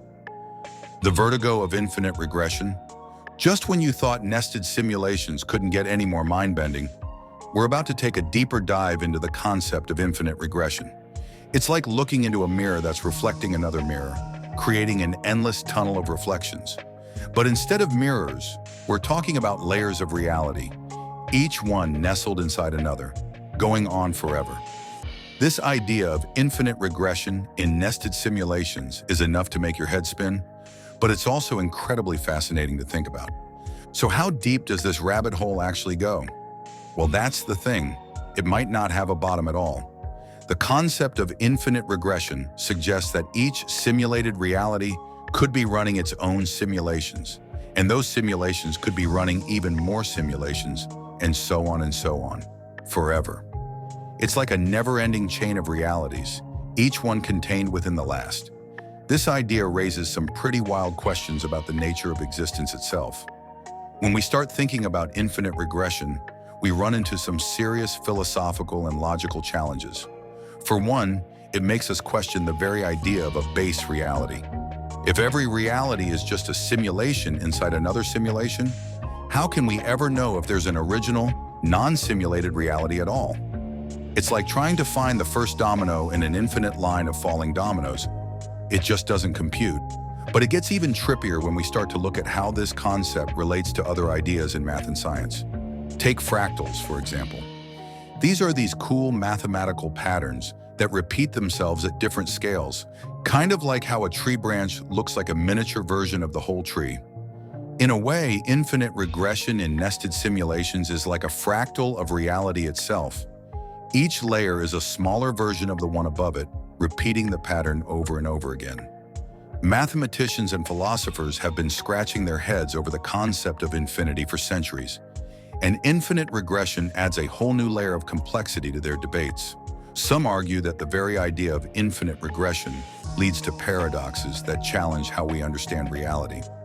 I mean, if every reality is nested within another, where did it all start? It's like trying to find the beginning of a circle. There just isn't one. Now here's where things get really wild. Have you ever thought about what it would feel like to actually contemplate these infinite nested realities? Well, some psychological studies suggest that it can mess with your head in a big way. People report feeling a sense of vertigo, like they're falling into an endless void. It can even trigger existential anxiety as people grapple with the implications of infinite regression on their understanding of self and existence. It's not just a mind bender, it's a full-on existential crisis waiting to happen. But wait, there's more. The idea of infinite regression doesn't just stop at nested simulations. It also ties into theories about the multiverse. You know, the idea that our universe might be just one of many, each with its own set of physical laws. Now imagine if each of those universes could contain its own nested simulations, each of which could contain more universes and more simulations and, well, you get the idea. It's like a fractal of reality on steroids, making our understanding of existence even more complex and layered. So what does all this mean for us? Well, if we're living in an infinite regression of simulations, it raises some pretty mind-blowing questions about the nature of reality itself. Can we ever truly know or understand the real reality if we're potentially infinite layers deep in simulations?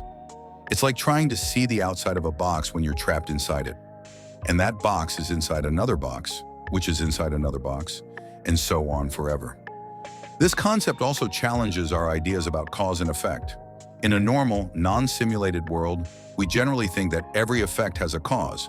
But in an infinite regression of simulations, where does the first cause come from? It's like trying to find the source of a river that flows in a perfect circle.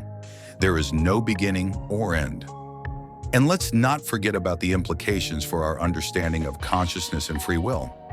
If we're in a simulation that's in a simulation that's in a simulation, you get the idea. Are our thoughts and actions really our own? Or are they just the result of some cosmic computer program running its course? It's enough to make you question everything you've ever thought or done. Free will in a simulated reality. Now let's dive into a concept that might just make your head spin. What if I told you that the very idea of free will could be nothing more than an illusion in a simulated reality? It's a mind-bending thought that challenges everything we think we know about choice and decision-making. We've been exploring the idea of nested simulations, but now we're going to take it a step further and examine how this concept affects our understanding of free will. When we talk about free will, we're usually referring to the idea that we have the ability to make our own choices and decisions without external constraints. But in a simulated reality, things get a lot more complicated. If we're living in a simulation, are our choices really our own, or are they just part of the program?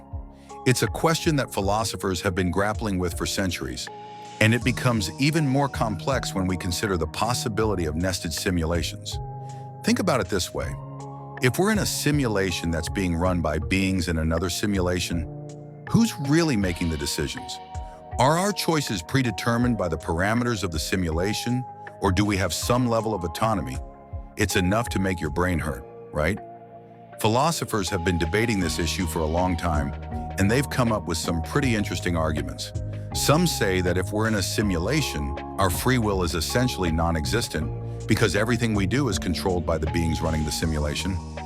Others argue that even in a simulated reality, we might still have some degree of free will, especially if the simulation is complex enough to allow for genuine decision-making processes. But here's where it gets really interesting. Neuroscientific studies have shown that our decision-making processes are heavily influenced by subconscious factors. This raises some serious questions about how much control we actually have over our choices, even in our regular, non-simulated lives. Now imagine how much more complicated this becomes in a simulated environment where our entire reality is programmed by someone else. Let's take this a step further and consider the different layers of simulation we've been talking about. If we're in a simulation that's inside another simulation that's inside another simulation, you get the idea. How does that affect our concept of choice? Each layer of simulation could have its own set of rules and parameters, potentially limiting or expanding our ability to make decisions. It's like playing a game of chess where the rules keep changing with every move. Now here's where things get really wild. If we accept the possibility that we're living in a simulated reality, we have to consider the ethical implications of creating simulated beings. Think about it. If we create a simulation with conscious beings, are we responsible for giving them free will? And if we don't, are we essentially creating a world of automatons? It's a moral dilemma that mirrors the questions we're asking about our own existence. This whole concept of free will in simulated realities raises some pretty heavy ethical questions. If we're in a simulation and our thoughts and actions are predetermined, does that mean we're not responsible for our choices? And what about the beings running the simulation? Are they morally responsible for everything that happens within it? It's like a cosmic game of pass the buck, where no one's quite sure where the responsibility lies. And let's not forget about the implications for our sense of self and agency. If we can't be sure that our choices are truly our own, how does that affect our understanding of who we are as individuals? It's a question that cuts to the very core of our identity and challenges everything we think we know about ourselves. As we explore these ideas, it becomes clear that the concept of free will in nested simulations is incredibly complex. It's not just a simple yes or no question of whether we have free will or not. Instead, it's a spectrum of possibilities that depends on the nature of the simulation, the intentions of its creators, and the level of consciousness of the beings within it. The inevitability of determinism, just when you thought your mind couldn't be more blown, we're about to take things up a notch. What if every decision you've ever made, every thought you've ever had, was already set in stone long before you even existed? Welcome to the mind-bending world of determinism and nested simulations. This concept suggests that every event or state of affairs, including every human decision and action, is the outcome of preceding events in accordance with natural laws. When we apply this idea to simulated realities, it raises some pretty wild questions about whether our choices are genuinely free or just the result of predetermined programming. Now, in the context of nested simulations, determinism gets even trickier. We're not just talking about one layer of reality here, but potentially infinite layers stacked on top of each other. Each of these layers could have its own set of rules, leading to a kind of hierarchy of determinism. Imagine a Russian nesting doll, but instead of dolls, it's realities, and each one is dictating the parameters of the ones inside it.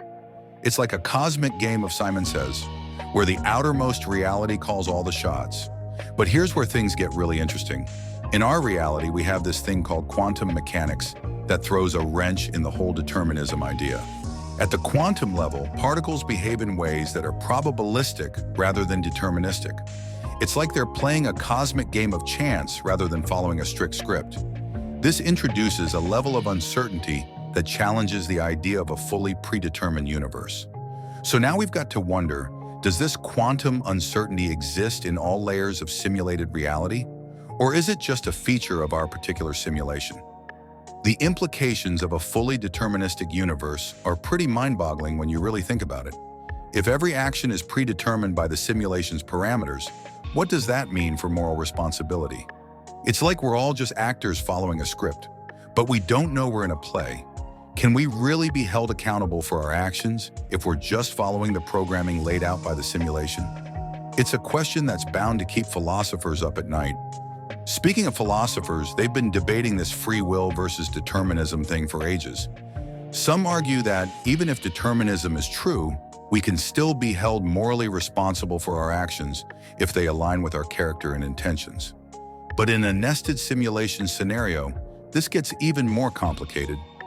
Different layers of reality might enforce different rules of causality, leading to some pretty complex interactions between free will and determinism. Imagine making a decision in one simulation that has cascading effects in another. It's like playing a multiverse game of Jenga, where pulling out one block could collapse realities you didn't even know existed. Now let's consider the implications of a fully deterministic universe on morality and responsibility. If everything is predetermined, does that mean we're off the hook for our actions? Not so fast. Even in a deterministic framework, our actions still have consequences, and those consequences shape the world around us. It's like we're characters in a story, but the story is still being written as we live it. Our choices, even if they're predetermined, still matter in the context of the narrative. But here's where it gets really trippy. In a nested simulation scenario, the rules of the game might change from level to level. What if free will exists in one layer of reality, but not in another? It's like playing a video game where sometimes you're in control of your character, and other times you're just watching a cutscene. The boundaries between agency and predetermination become blurred, and it becomes harder to pin down exactly where our free will begins and ends. This whole discussion of determinism and simulated realities leads to some pretty heavy existential questions. If everything is predetermined, what does that mean for our understanding of reality and our place within it? It's like finding out you're a character in a book, but you're still reading the story. Does knowing you're in a simulation change how you interact with your reality? Or are you just playing out your predetermined role by even asking these questions? The concept of determinism in nested simulations also raises some interesting questions about the nature of creativity and innovation. If everything is predetermined, where do new ideas come from? Are they just the result of the simulation's programming? Or is there some element of genuine creation happening? It's like trying to figure out if a computer can truly be creative, or if it's just really good at following its programming. The illusion of certainty. If you thought the idea of nested simulations was mind-bending, just wait until we explore the concept of certainty within these layered realities. We're about to dive into a realm where nothing is as it seems, and everything you think you know might just be an elaborate illusion. Imagine a world where your senses, memories, and even your reasoning abilities could all be part of a grand deception. How would you even begin to figure out what's real? The idea of certainty in a nested simulation is like trying to build a house of cards in a hurricane. Philosophers have been grappling with this concept for centuries, and it's not getting any easier. Think about it. If we're in a simulation, how can we trust anything we experience? Our senses might be feeding us false information, our memories could be implanted, and even our ability to reason might be programmed by the simulation itself. This isn't just some wild speculation. Philosophers like Descartes have been questioning the reliability of our senses for ages.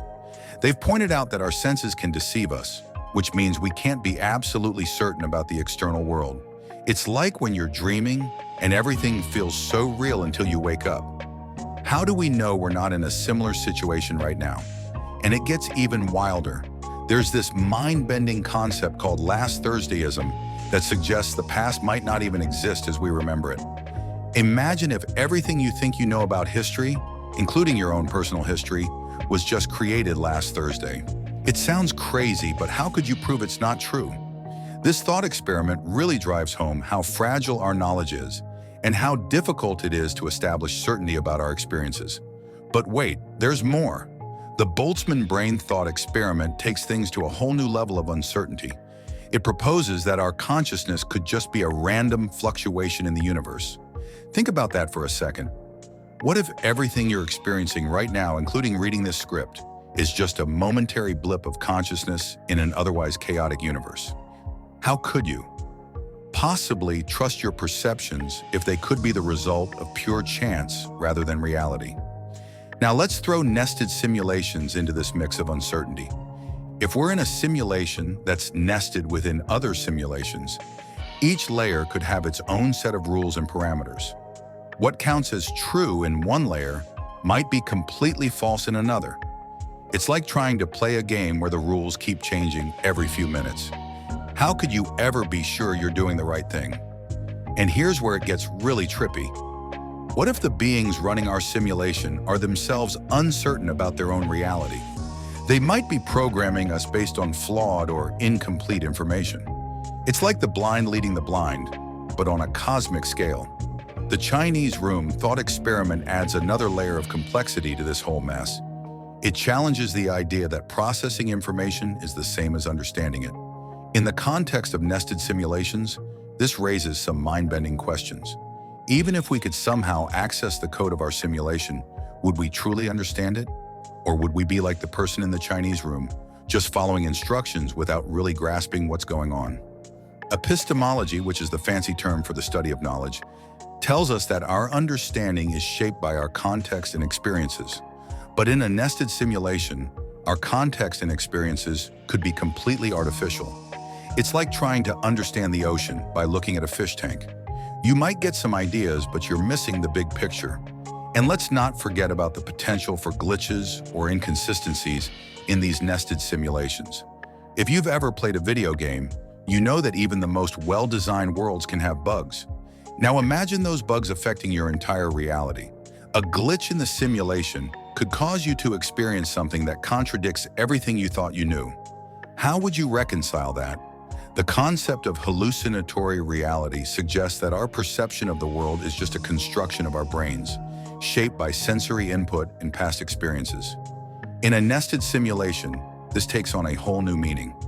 What we perceive might not only be different from what actually exists, but it might also be different from what the simulation is trying to show us. It's like playing a game of telephone, but with reality itself. All of this leads us to a pretty unsettling conclusion. In a world of nested simulations, we can't be certain of anything, not even our own thoughts and experiences. Every belief we hold, every memory we cherish, every sensation we feel could be part of the simulation's programming. It's enough to make you question everything, isn't it? The solipsistic nightmare. Speaking of questioning everything, have you ever considered that you might be the only real thing in the universe? It sounds crazy, but this idea has some serious philosophical backing. We're about to dive into a world where your mind might be the only thing you can truly be sure of, and why that's way more terrifying than it sounds. This mind-bending concept is called solipsism, and it's been keeping philosophers up at night for centuries. Basically, solipsism suggests that the only thing you can be absolutely certain of is your own mind. Everything else, the world around you, other people, even your own body, could potentially be an illusion. It's like taking the idea of nested simulations to its extreme logical conclusion. Now imagine applying this concept to our nested simulation scenario. If we're already questioning the reality of each layer of simulation, solipsism takes it a step further. What if you're not just living in a simulation, but you're the only real thing in an infinite sea of simulations? It's a pretty lonely thought, isn't it? The psychological impact of this idea can be pretty intense. Think about it. If you're the only real thing in existence, that means every person you've ever met, every relationship you've ever had, every experience you've ever cherished could all be figments of your imagination. It's enough to make anyone feel isolated and disconnected from the world around them. Philosophers have been grappling with this idea for a long time, and it's not hard to see why. The implications of solipsism are huge. If you're the only real thing, does that mean you're responsible for creating everything else? Are you some kind of godlike being, dreaming up entire universes? Or are you trapped in a prison of your own making, unable to truly connect with anything outside yourself? When we apply this to the concept of consciousness in simulated realities, things get even more complicated. If you're the only real consciousness, What does that mean for all the other seemingly conscious beings in your simulations? Are they just really convincing NPCs in a game you're playing with yourself? And if that's the case, how can you be sure you're not an NPC in someone else's simulation? The ethical implications of a solipsistic universe are pretty heavy too. If you believe you're the only real thing, how does that affect your behavior towards others? On one hand, you might feel like you can do whatever you want without consequences. After all, none of it is real, right? But on the other hand, if everything is a creation of your mind, doesn't that make you responsible for all the suffering and joy in your world? As we dig deeper into this solipsistic nightmare, the full scope of this mindset starts to become clear. It's not just about questioning reality, it's about questioning the very nature of existence itself. In a world of nested simulations, where each layer of reality is less certain than the last, solipsism suggests that the only thing you can truly rely on is your own consciousness. But here's where it gets really unsettling. If you're the only real thing in an infinite sea of simulations, that means every other person, every emotion, every experience is just a construct of your mind. Your loved ones, your enemies, your greatest triumphs and deepest regrets. They're all just characters and plot points in a story you're telling yourself. It's a profoundly lonely and isolating way of viewing the world. And yet, there's a strange sort of power in this idea too.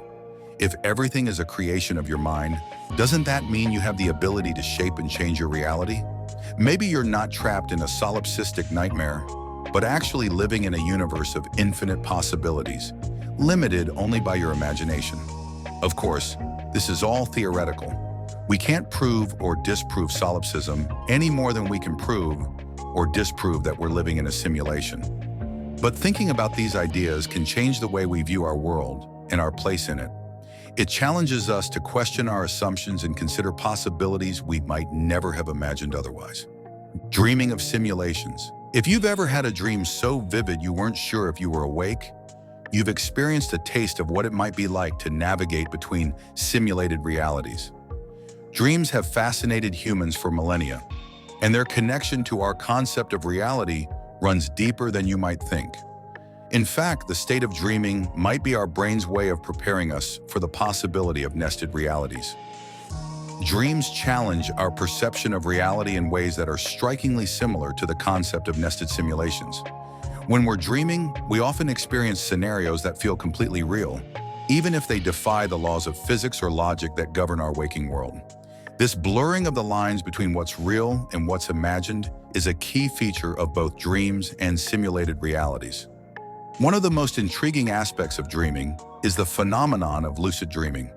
This is a state where the dreamer becomes aware that they're dreaming and can even exert some control over the dream environment.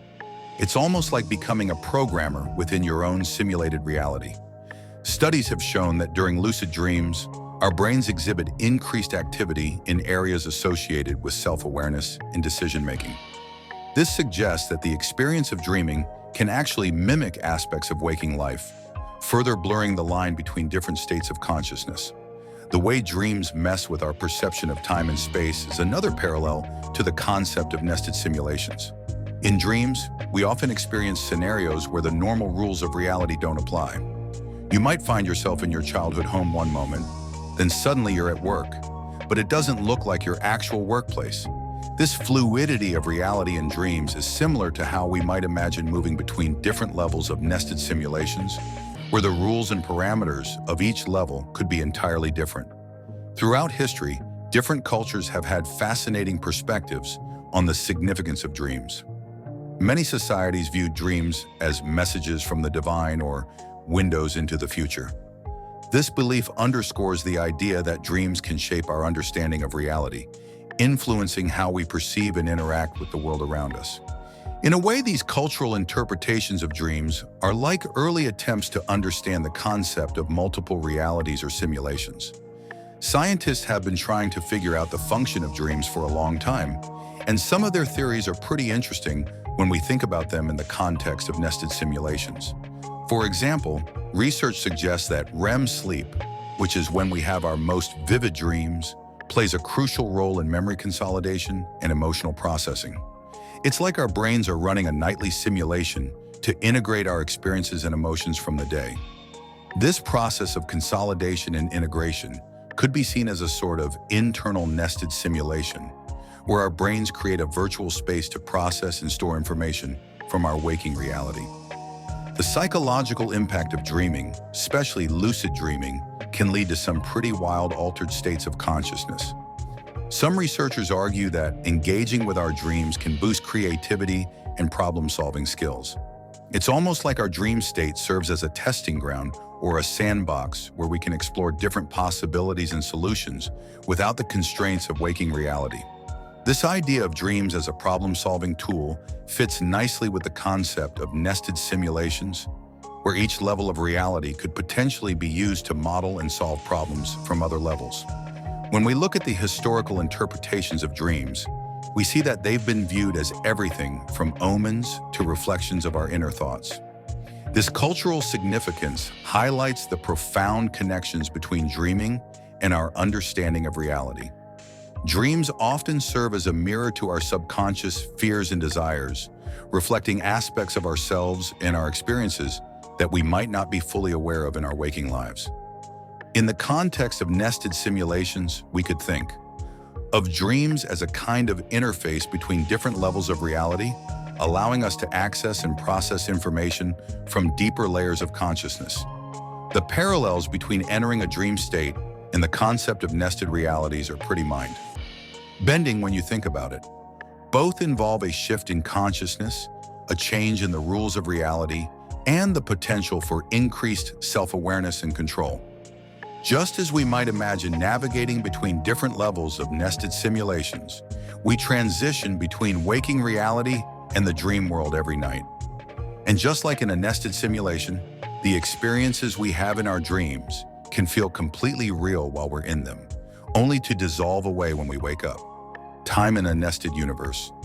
Have you ever noticed how time seems to stretch and bend when you're dreaming? One moment you're living out an entire lifetime, and the next you're jolted awake to find only minutes have passed. This bizarre relationship with time in our dreams might be more than just a quirk of our sleeping minds.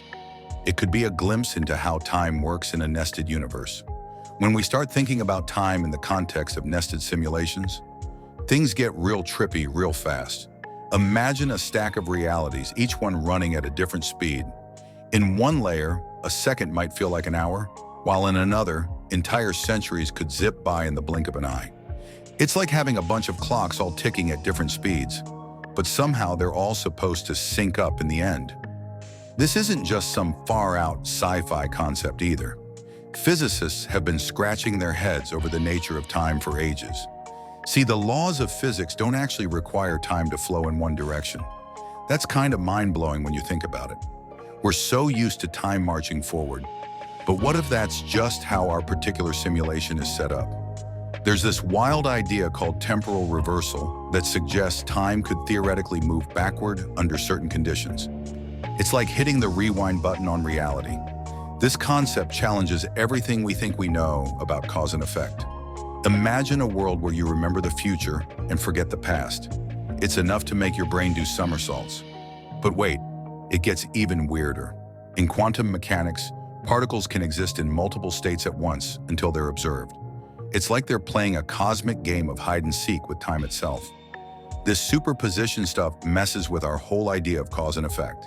If a particle can be in two places at once, who's to say it can't also exist at two different times? Now let's throw consciousness into the mix. Philosophers have been arguing for centuries about how our minds perceive time. Have you ever noticed how time flies when you're having fun, but drags on forever when you're bored? That's not just in your head. Well, actually, it kind of is. Our perception of time can change based on our emotional state or what we're focusing on. So in a nested simulation, each layer of reality might have its own rules for how consciousness interacts with time. Think about those movies where characters get stuck in time loops or jump between different timelines. These aren't just cool plot devices. They're exploring some pretty deep questions about the nature of reality. In a nested universe, you might have different layers of reality all running on their own timelines. It's like having a bunch of parallel universes stacked on top of each other, each with its own temporal rules. The concept of time dilation from physics plays into this too. We know that time can actually slow down in intense gravitational fields or at incredibly high speeds. So in a simulated reality, the beings running the show could potentially mess with time however they want. They could make time flow differently in different parts of the simulation, or even pause and rewind time like we do with video games. Now here's where it gets really wild. In a nested simulation scenario, each layer of reality could have its own set of physical laws. That means time might work completely differently in each layer. In one level, time might flow linearly, like we're used to, but in another it might loop back on itself or branch out into multiple timelines, or even exist all at once in a single eternal moment. This raises some pretty intense questions about free will and determinism. If time isn't a straight line, does that mean our choices are predetermined? Or does it open up infinite possibilities? And if we're in a simulation where time can be manipulated, are our decisions really our own, or are they just part of the program? The more we think about time in a nested universe, the more we realize how little we actually understand about it. Our brains are wired to experience time in a certain way, but that doesn't mean that's how time actually works. It's like we're fish trying to understand the concept of air. We're so immersed in our own temporal reality that it's hard to imagine anything else. But here's the kicker. If we are in a nested simulation, our entire understanding of time could be completely wrong. Everything we think we know about past, present, and future might just be part of the program. Our memories, our predictions, our very sense of existence in time, it could all be an illusion created by the parameters of our particular layer of reality. The ethics of simulated worlds. Now that we've explored the mind-bending concept of nested simulations, let's tackle an even trickier subject: the ethics of playing God. Creating simulated worlds might seem like harmless fun, but what if those digital beings start asking the big questions about life, the universe, and everything? We're about to explore a moral maze that'll make your brain do backflips. So imagine you're a super advanced being with the power to create entire universes. Sounds pretty cool, right? But here's the thing. If we're potentially living in a simulation ourselves, does that give us the right to create our own simulated worlds? This isn't just a philosophical puzzle. It's a moral dilemma that could have real consequences for countless digital souls. Let's break it down. If we create a simulated reality where beings can think and feel, we're essentially playing God. And with great power comes great responsibility, as a certain web-slinger's uncle once said. These simulated beings might develop consciousness, and that's where things get really complicated. We have to ask ourselves, do these artificial entities deserve rights similar to humans? Some philosophers argue that if these simulated beings can experience suffering or happiness, then we as their creators have a moral obligation to consider their well-being. It's not just about creating a cool virtual playground. We're talking about potentially bringing new forms of consciousness into existence. And that's a pretty heavy responsibility to bear. Now let's take it a step further. If a simulation can create experiences that are indistinguishable from reality, does that mean the suffering experienced by simulated beings is just as real and morally significant as our own? This is where things get really trippy. We might need to start considering the welfare of digital entities that we can't even see or interact with directly. Science fiction has been exploring these ideas for years, and it turns out those stories might be more relevant than we thought. They often dive into the consequences of creating sentient beings and the moral obligations that come with it.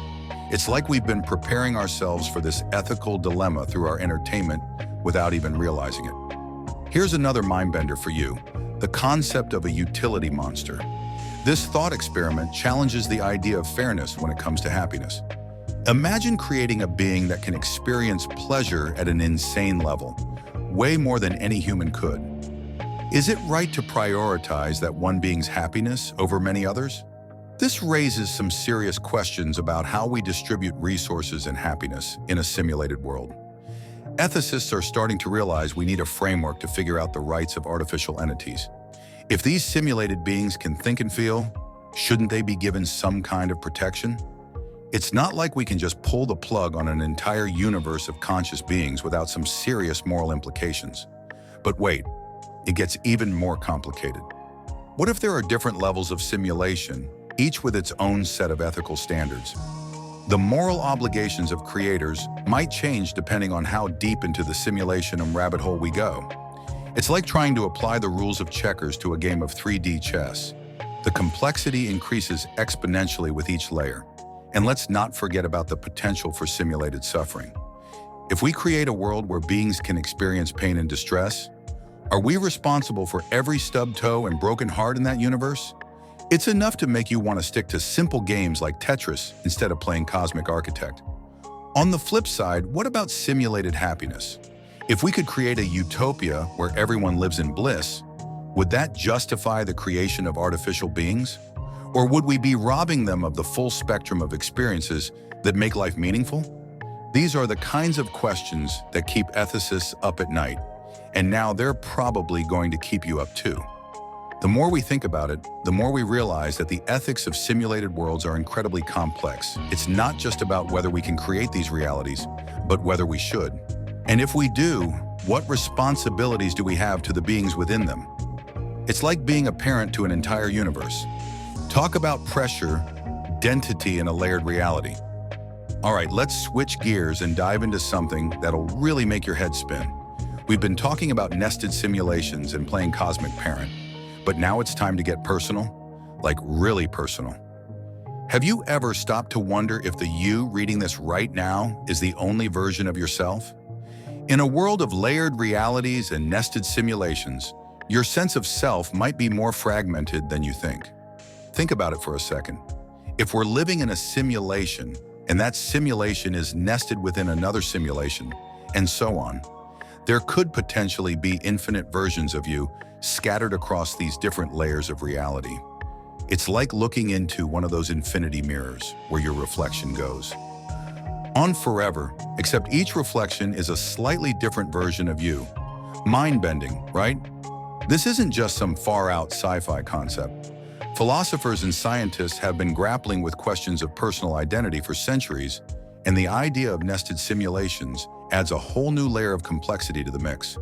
We've got to ask ourselves, what makes us, well, us? Let's start with a classic thought experiment that'll really get your gears turning. Imagine you step into a teleportation device. The machine scans your body, destroys it, and then recreates an exact copy of you at your destination. The new you has all your memories, personality traits, and even that weird birthmark on your left toe. But here's the kicker. Is it really you, or is it just a perfect copy with the real you having ceased to exist the moment your original body was destroyed? This teleportation paradox forces us to consider whether our identity is tied to our physical body or if it can exist independently of it. In the context of nested simulations, this becomes even more complex. If each layer of simulation creates a new version of you, are all these versions equally you? Or is there one true self hidden somewhere in the mix? But wait, it gets even weirder. Let's talk about the Swamp Man thought experiment.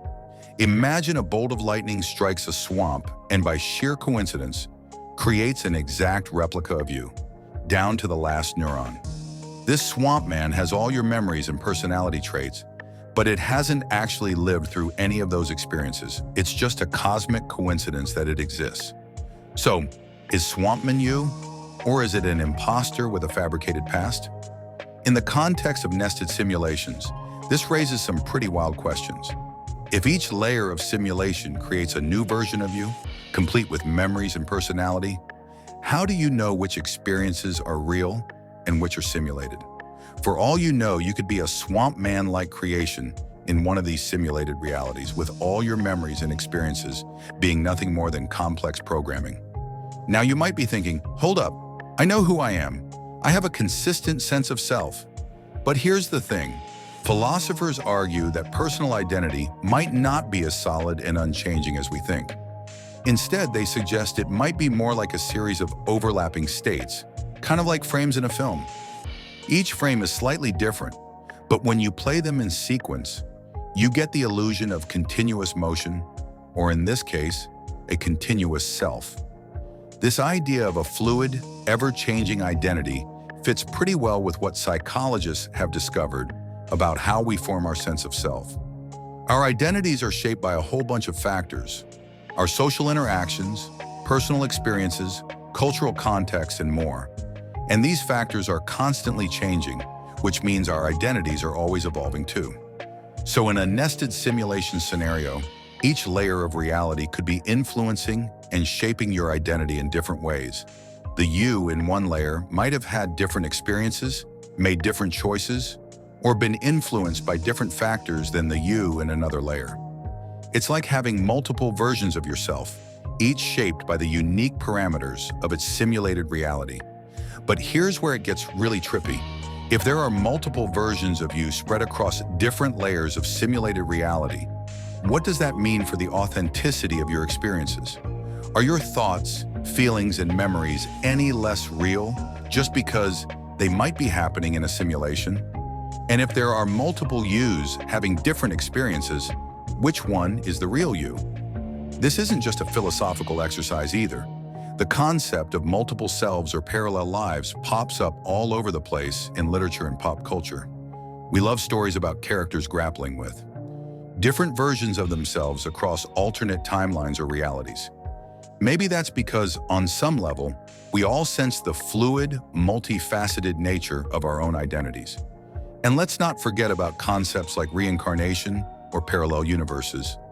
If you believe in reincarnation, you're essentially accepting the idea that your identity can exist in multiple forms across different lifetimes. And the many worlds interpretation of quantum mechanics suggests that there could be infinite parallel universes, each containing a slightly different version of you. Sound familiar? It's not too far off from the nested simulation idea we've been exploring. So where does all this leave us? Well, if we're living in a nested simulation, it means that our sense of self, that core identity that we hold on to so tightly, might be a lot more flexible and fragmented than we ever imagined. Each layer of simulation could be home to a different version of you, each one equally real or equally simulated, depending on how you look at it. Consciousness in the simulation. Now that we've explored the idea of multiple selves across nested simulations, let's dive into something even more mind-bending: the nature of consciousness itself. What if the very thing that makes you feel like you is just another layer of the simulation? This isn't just sci-fi speculation anymore. Some of the brightest minds in science and philosophy are wrestling with this exact possibility. When we talk about consciousness in a simulated reality, we're not just asking if a computer can think. We're questioning the fundamental nature of our subjective experiences. This is what philosophers call the hard problem of consciousness. It's all about trying to explain why we have these inner feelings and sensations that make up our conscious experience. Think about it this way. When you see the color red, you're not just processing wavelengths of light. You're having a vivid personal experience of redness. These subjective experiences, called qualia, are at the heart of what makes consciousness so tricky to understand. If our reality is simulated, does that mean our conscious experiences are simulated too? This isn't just a modern dilemma. Philosophers have been grappling with these questions for centuries. Take the thought experiment called Mary's Room. Imagine a scientist named Mary who knows everything there is to know about color, but she's never actually seen color herself. She's lived her whole life in a black and white room. When Mary finally steps out and sees red for the first time, does she learn something new? If she does, it suggests there's something about conscious experience that can't be captured by pure information alone. Now let's throw nested simulations into the mix. If we're living in a simulation, within a simulation, within a simulation, what does that mean for our consciousness? Each layer of reality could potentially have its own rules for how consciousness works. Maybe in one layer, consciousness is an emergent property of complex systems. In another, it might be a fundamental aspect of the universe itself. This leads us to some wild possibilities. What if consciousness isn't tied to our physical brains at all, but is more like a signal that our simulated minds are tuning into? Or what if our sense of being a single, unified self is just another illusion created by the simulation? The implications get even weirder when we consider artificial intelligence. There's a famous thought experiment called the Chinese Room that questions whether a machine that can perfectly mimic human responses actually understands anything. If we apply this to our nested simulations, we have to ask, are we truly conscious, or are we just really good at simulating consciousness? And here's where it gets really trippy. If consciousness can emerge in complex simulations, then each level of our nested reality could be teeming with conscious entities. That means the characters in your favorite video game might one day be as conscious as you are. It's not just a fun idea for science fiction anymore. It's a serious philosophical and ethical consideration. Speaking of ethics, if we're living in a nested simulation, what responsibility do the beings running our simulation have towards us? Are they morally obligated to ensure our well-being? And if we create our own simulations, do we have the same responsibility to the conscious entities within them? These questions about consciousness in simulated realities aren't just abstract philosophy. They have real implications for how we understand ourselves and our place in the universe. If our consciousness is just another part of the simulation, does that make our experiences any less real or meaningful? Some scientists argue that consciousness might be an intrinsic property of the universe, like gravity or electromagnetism. If that's true, then even in a simulated reality, our conscious experiences would be tapping into something fundamental and real. On the other hand, if consciousness is purely a product of complex information processing, then a sufficiently advanced simulation could create conscious experiences indistinguishable from what we consider real consciousness. This raises the mind-bending possibility that consciousness could be copied, transferred, or even exist simultaneously in multiple simulations. The concept of nested simulations also opens up the possibility of different levels of consciousness.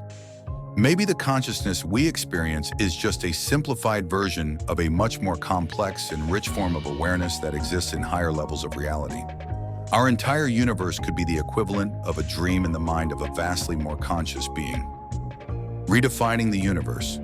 The idea of nested simulations really messes with our understanding of the universe. We've always thought of the cosmos as this vast physical thing that exists independently of us. But if we're in a simulation that's nested inside other simulations, it completely changes the game. It's like finding out that the universe is more of a giant computer program than a physical place. This concept ties in with something called the simulation argument, which was proposed by philosopher Nick Bostrom.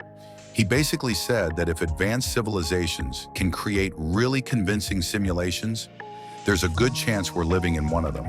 It's a wild idea, but when you think about how fast our own technology is advancing, it starts to seem more plausible. One of the craziest things about nested simulations is how it affects our understanding of physics. We've spent centuries figuring out the laws that govern our universe, but what if those laws are just part of the programming in our particular simulation? It's like playing a video game and thinking the physics in the game are the same as real-world physics. Each level of simulation could have its own set of rules. This ties into some ideas from theoretical physics, especially the concept of a multiverse. Some scientists think there might be multiple universes out there, each with its own set of physical laws and constants. It's not that different from the idea of nested simulations, where each simulated universe could be like a different branch of reality. The search for alien life gets even more complicated when you throw nested simulations into the mix. We've been looking for life that's similar to what we know on Earth, but if our universe is just one of many simulations, the conditions for life could be totally different in other simulations. It really expands our idea of what life and intelligence could look like in the cosmos. When we start thinking about nested simulations, it makes us question our place in the universe. If we're part of a simulation, it suggests that our understanding of existence is pretty limited. There could be higher levels of reality that we can't even comprehend. It's like trying to explain three-dimensional space to a two-dimensional character in a video game. The whole concept of nested simulations turns our understanding of reality into this complex web of interconnected layers. Each layer could have its own rules, its own physics, and maybe even its own concept of time. It's not just about challenging the idea of a single, objective universe anymore. It's about opening up to a more fluid understanding of existence. This idea of layered realities isn't entirely new. In quantum mechanics, we already deal with some pretty weird stuff. Particles can exist in multiple states at once until they're observed, which is kind of like having multiple realities coexisting. The idea of nested simulations takes this concept and cranks it up to 11. When we think about the implications for cosmology, it gets even weirder. We've been trying to understand the origins of the universe, things like the Big Bang Theory.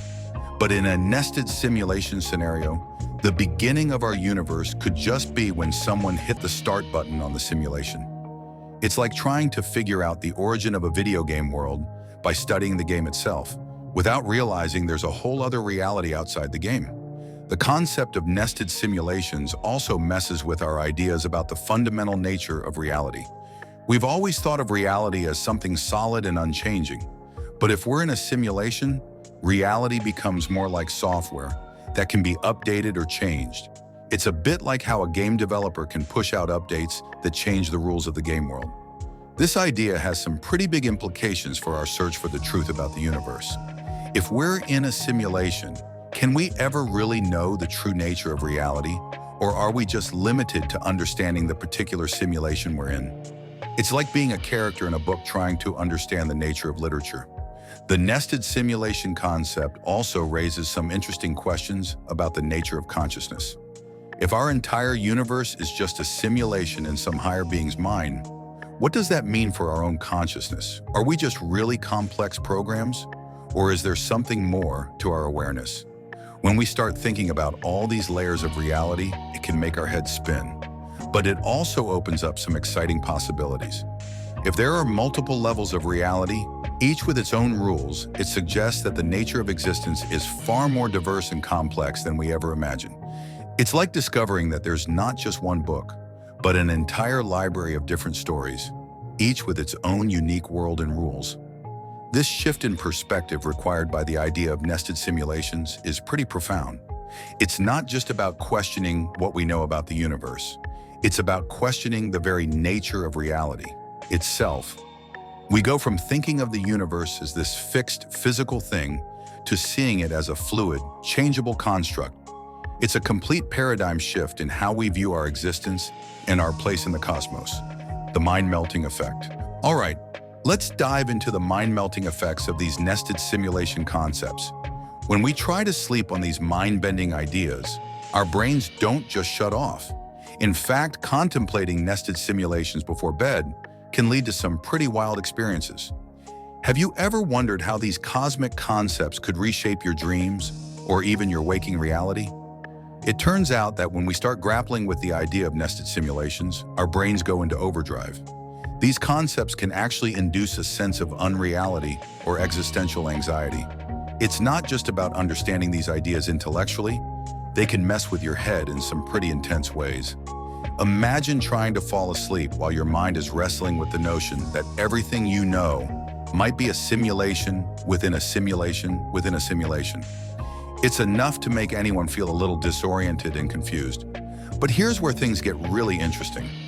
While these ideas might initially cause some mental discomfort, engaging with them can actually have some therapeutic potential.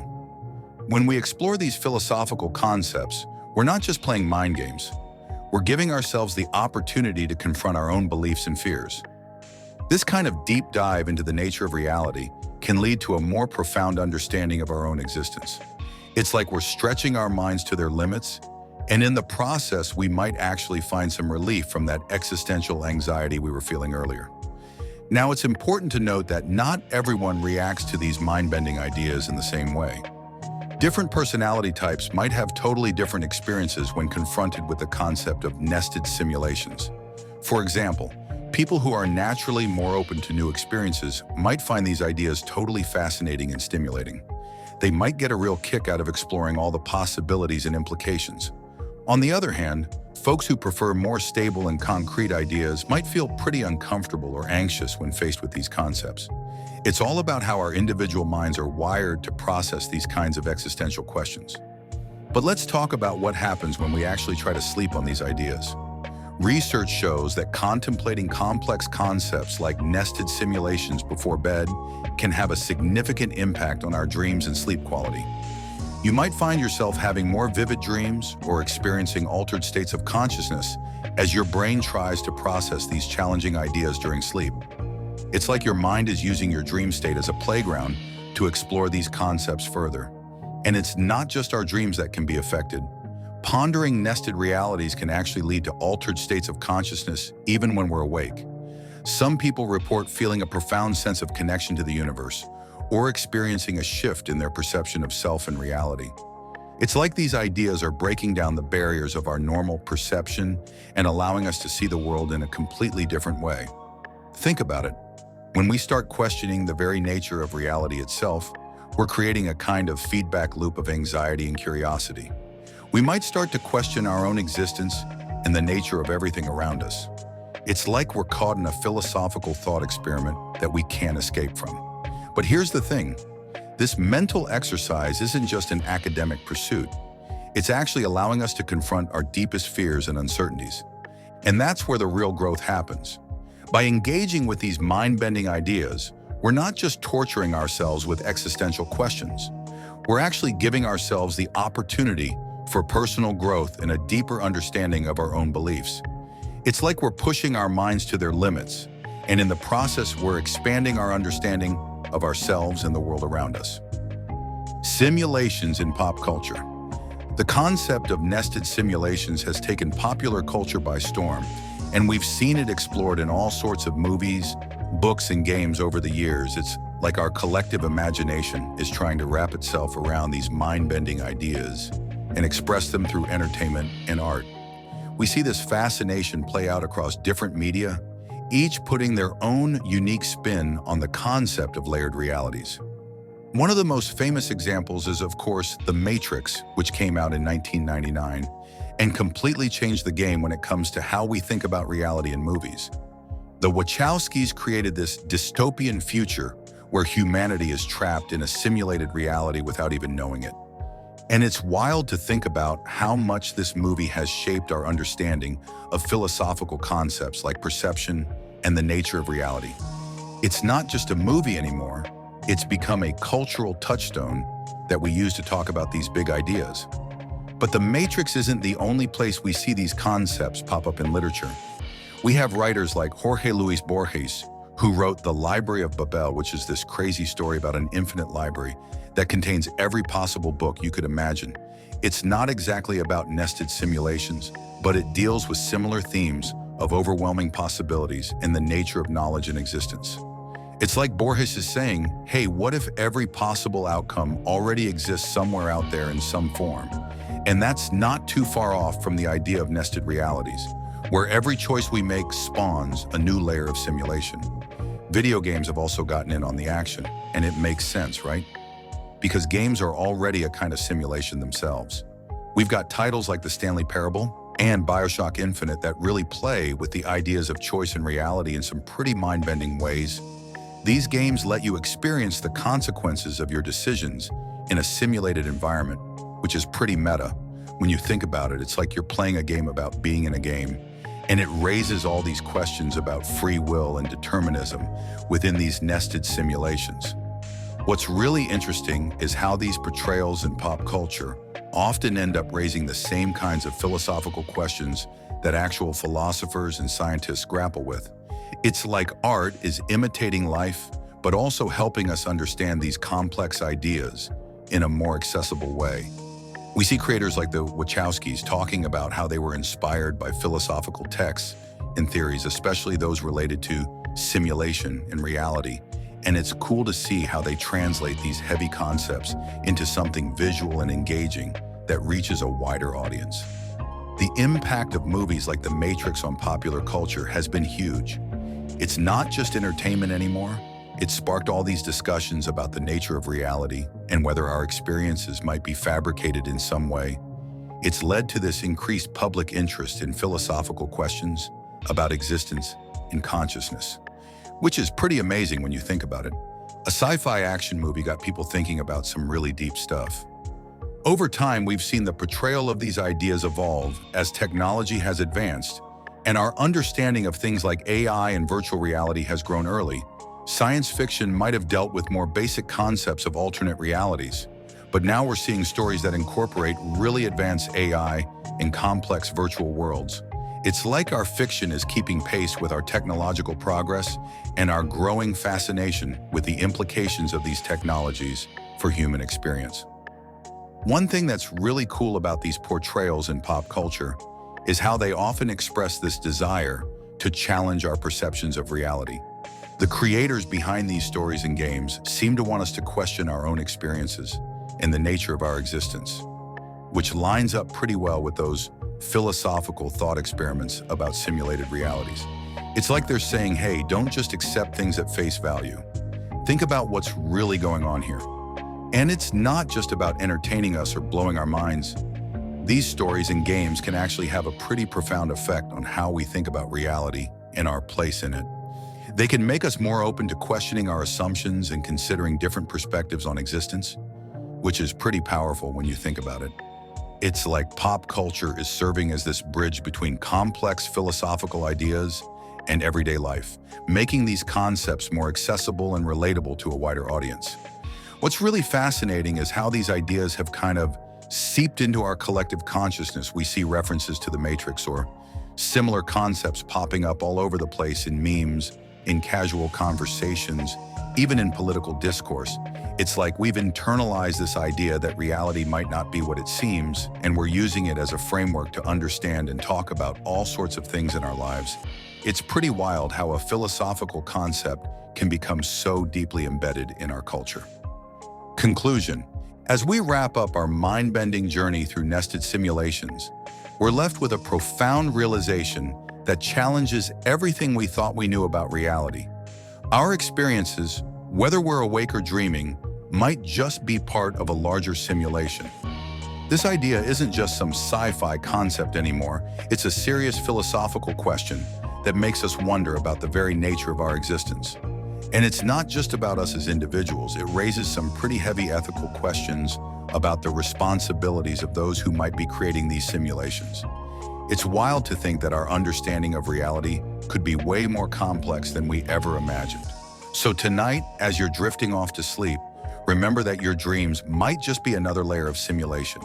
And when you wake up tomorrow, well, maybe you're just shifting from one simulated reality to another. Sweet dreams. Or are they?